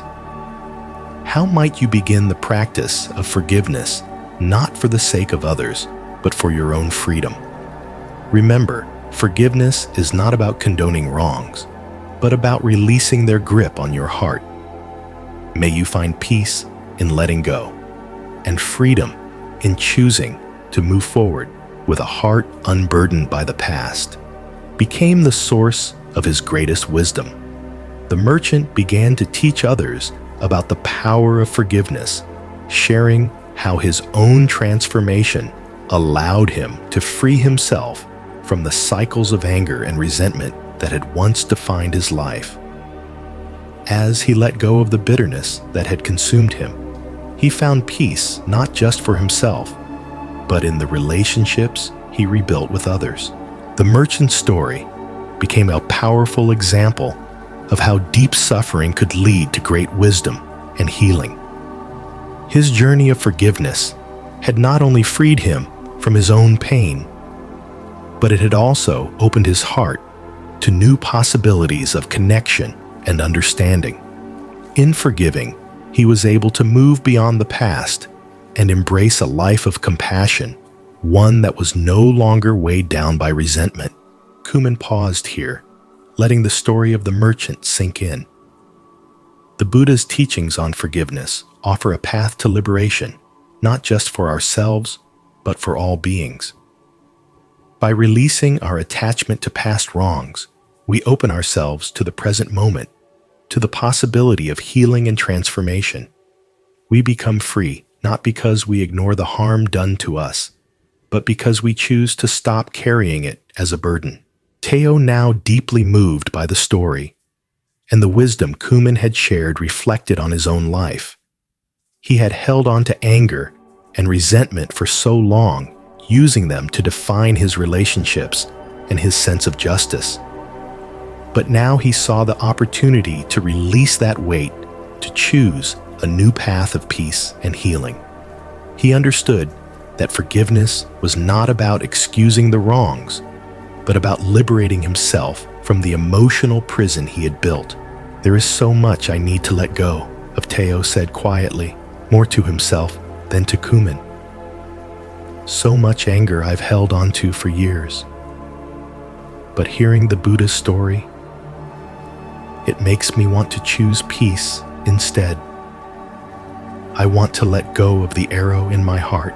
Kumin smiled warmly, Yes, Teo, forgiveness is not a single moment, but a practice, something we choose again and again each time anger arises.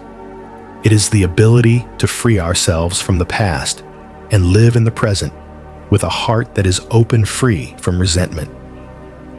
You too can begin this journey.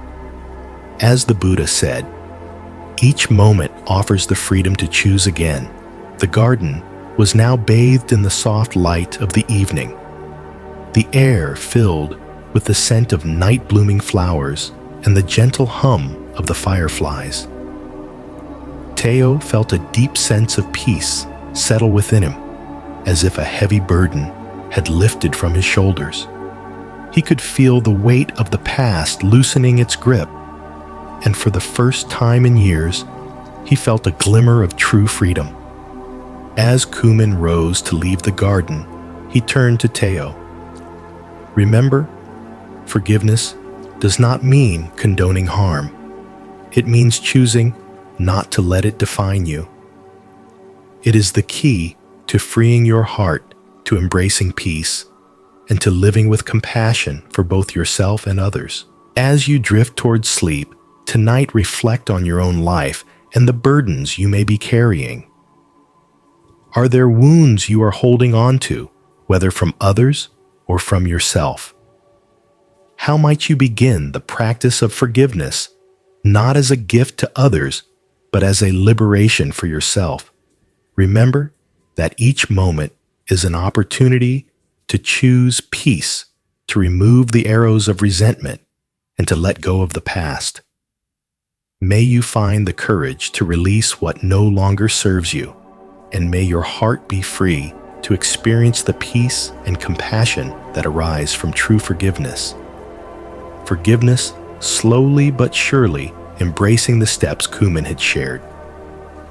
Each day, Teo sat in quiet meditation, reflecting on his past wounds and gradually releasing the grip they had held over his heart. At first, the process felt difficult, like trying to pry open a stiff hand, but with each session, the heaviness of resentment lightened and small moments of peace began to replace the anger and bitterness he had carried for so long. Teo's mind would wander to the moments of pain, those childhood betrayals, the business partner's theft, the harsh words from his father. But instead of clinging to the stories of hurt and injustice, he gently reminded himself of Kumin's teachings that forgiveness is a process, not a sudden event. And it starts with acknowledging the hurt, then choosing to let go. The visualization of opening his clenched fist became a powerful tool. Each time he thought of a person who had wronged him, he imagined holding on to a heavy, painful object in his hand, and then with deep breaths releasing it. It wasn't easy, and there were days when the weight of the past felt too strong to overcome. But little by little, he found that the practice brought him a sense of freedom. The anger, once so consuming, began to dissipate, and in its place, there was room for compassion for himself and others. The most challenging part was, as Kumin had predicted, forgiving himself. Teo had always held himself to a high standard, believing that his worth was tied to his ability to fix his mistakes and live up to the expectations of others. He had struggled to show himself the same kindness he offered to others, and he often berated himself for the times he had faltered. But through Kumin's guidance, Teo began to recognize that the same principles of forgiveness applied to himself as they did to others. He needed to treat himself with the same compassion he would offer a friend who had made mistakes. Just as he had forgiven others for their actions, he needed to forgive himself for his perceived shortcomings, for the mistakes he had made in his past. On the final day of his stay, Teo found himself sitting in the garden, feeling the warmth of the sun on his face, surrounded by the peaceful rhythm of the temple. The fireflies began to emerge as dusk approached, and the air was still filled with a quiet energy of reflection and renewal. Kumin sat beside him, silently observing the beauty of the moment, Finally, Teo spoke his voice, full of calm certainty. "I feel different." He said the words a mix of gratitude and wonder. "I know there is still work to do, but for the first time in years, I feel like I've taken the first step towards real peace. The forgiveness practice has opened something inside of me that I didn't know was there space for healing, space for understanding." Kuman nodded his face, reflecting a deep sense of contentment. "Yes, Teo. Forgiveness is not an endpoint, but a path that leads to freedom, not just for those who have wronged us, but for ourselves.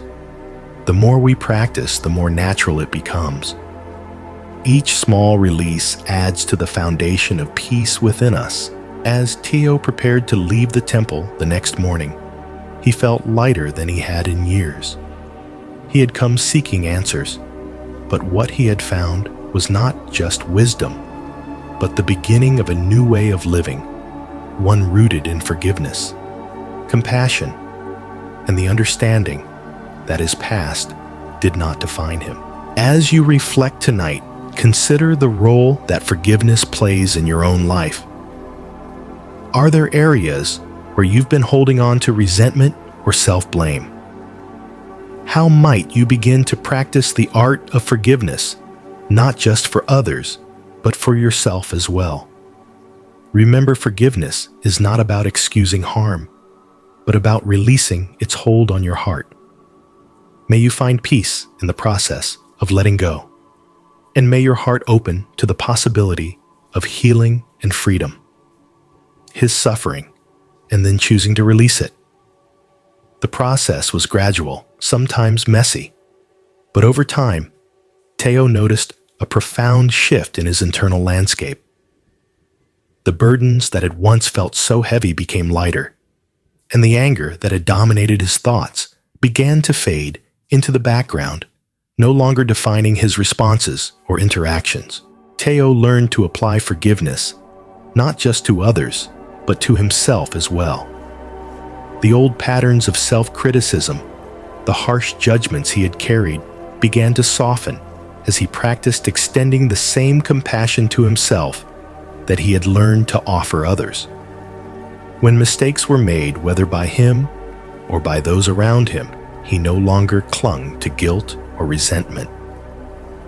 Instead, he chose to see each situation as an opportunity for growth and each moment of release as a step toward greater peace. Though reconciliation with some people was not possible, especially with those who remained unaware of the harm they had caused, Teo found that forgiveness had opened the door to a new way of relating. His heart became more open, less encumbered by the past, and he found greater ease in navigating the complexities of human relationships. The absence of resentment created space for more authentic connections, and the burden of expectation and anger that had so often clouded his interactions began to dissipate.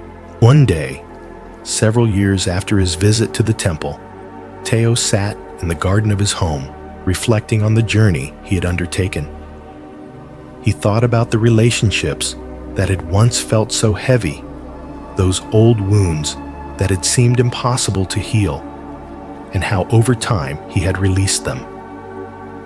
There were still moments when the old patterns resurfaced, but now he approached them with a sense of mindfulness and compassion, allowing the waves of emotion to pass without clinging to them. Teo remembered the last lesson Kuman had shared with him about the 3 things that matter most in the end: how much you loved, how gently you lived, and how gracefully you let go of things not meant for you. He had come to understand that forgiveness was not just about releasing others, but about releasing himself, letting go of the resentment that had kept him bound to the past, and opening himself to the peace of the present moment.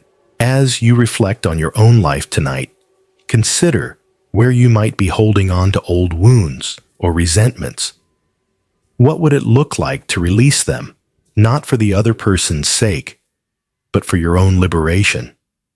Remember that forgiveness is a practice one that can transform your heart and your relationships over time. It is not about excusing harm, but about freeing yourself from the prison of judgment and resentment. May you find peace in the practice of forgiveness, and may your heart be lightened as you let go of the burdens that no longer serve you, have wronged you, but for your own peace and freedom. Forgiveness is not about forgetting or excusing harmful actions, but about letting go of the emotional weight that holds you back, preventing you from fully experiencing the present moment. Reflect on how deeply forgiveness can transform your life. What would it look like to release your need for vindication, for the apology or acknowledgement you think you deserve? Could you find peace within yourself without needing others to change? The Buddha taught that true freedom comes from within, and forgiveness is a powerful way to set yourself free. May you find the courage to practice forgiveness in your own life, letting go of old resentments and opening your heart to the possibility of peace. May you discover the liberation that comes from releasing the past, and may you walk the path of healing with clarity and compassion. As you rest tonight, remember that forgiveness is not a gift for others, but a gift you give to yourself, a path to inner peace, a release from suffering, and an invitation to live fully in the present. Here's your script, rewritten in English. Have you ever wronged someone or been wronged yourself, but found peace and freedom through forgiveness? Forgiveness isn't about forgetting or excusing harmful actions.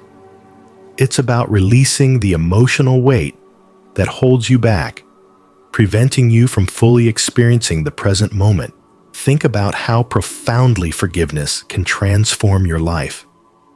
What would it be like to let go of your need for vindication, for that apology or acknowledgement you believe you deserve? Could you find inner peace without needing others to change? The Buddha taught that true freedom comes from within, and forgiveness is a powerful way to set yourself free. May you find the courage to practice forgiveness in your own life, letting go of old resentments and opening your heart to the possibility of peace. May you discover the liberation that comes from releasing the past, and may you walk the path of healing with clarity and compassion. As you rest tonight, remember that forgiveness isn't a gift for others. It's a gift you give to yourself, a path to inner peace, a release from suffering, and an invitation to live fully in the present.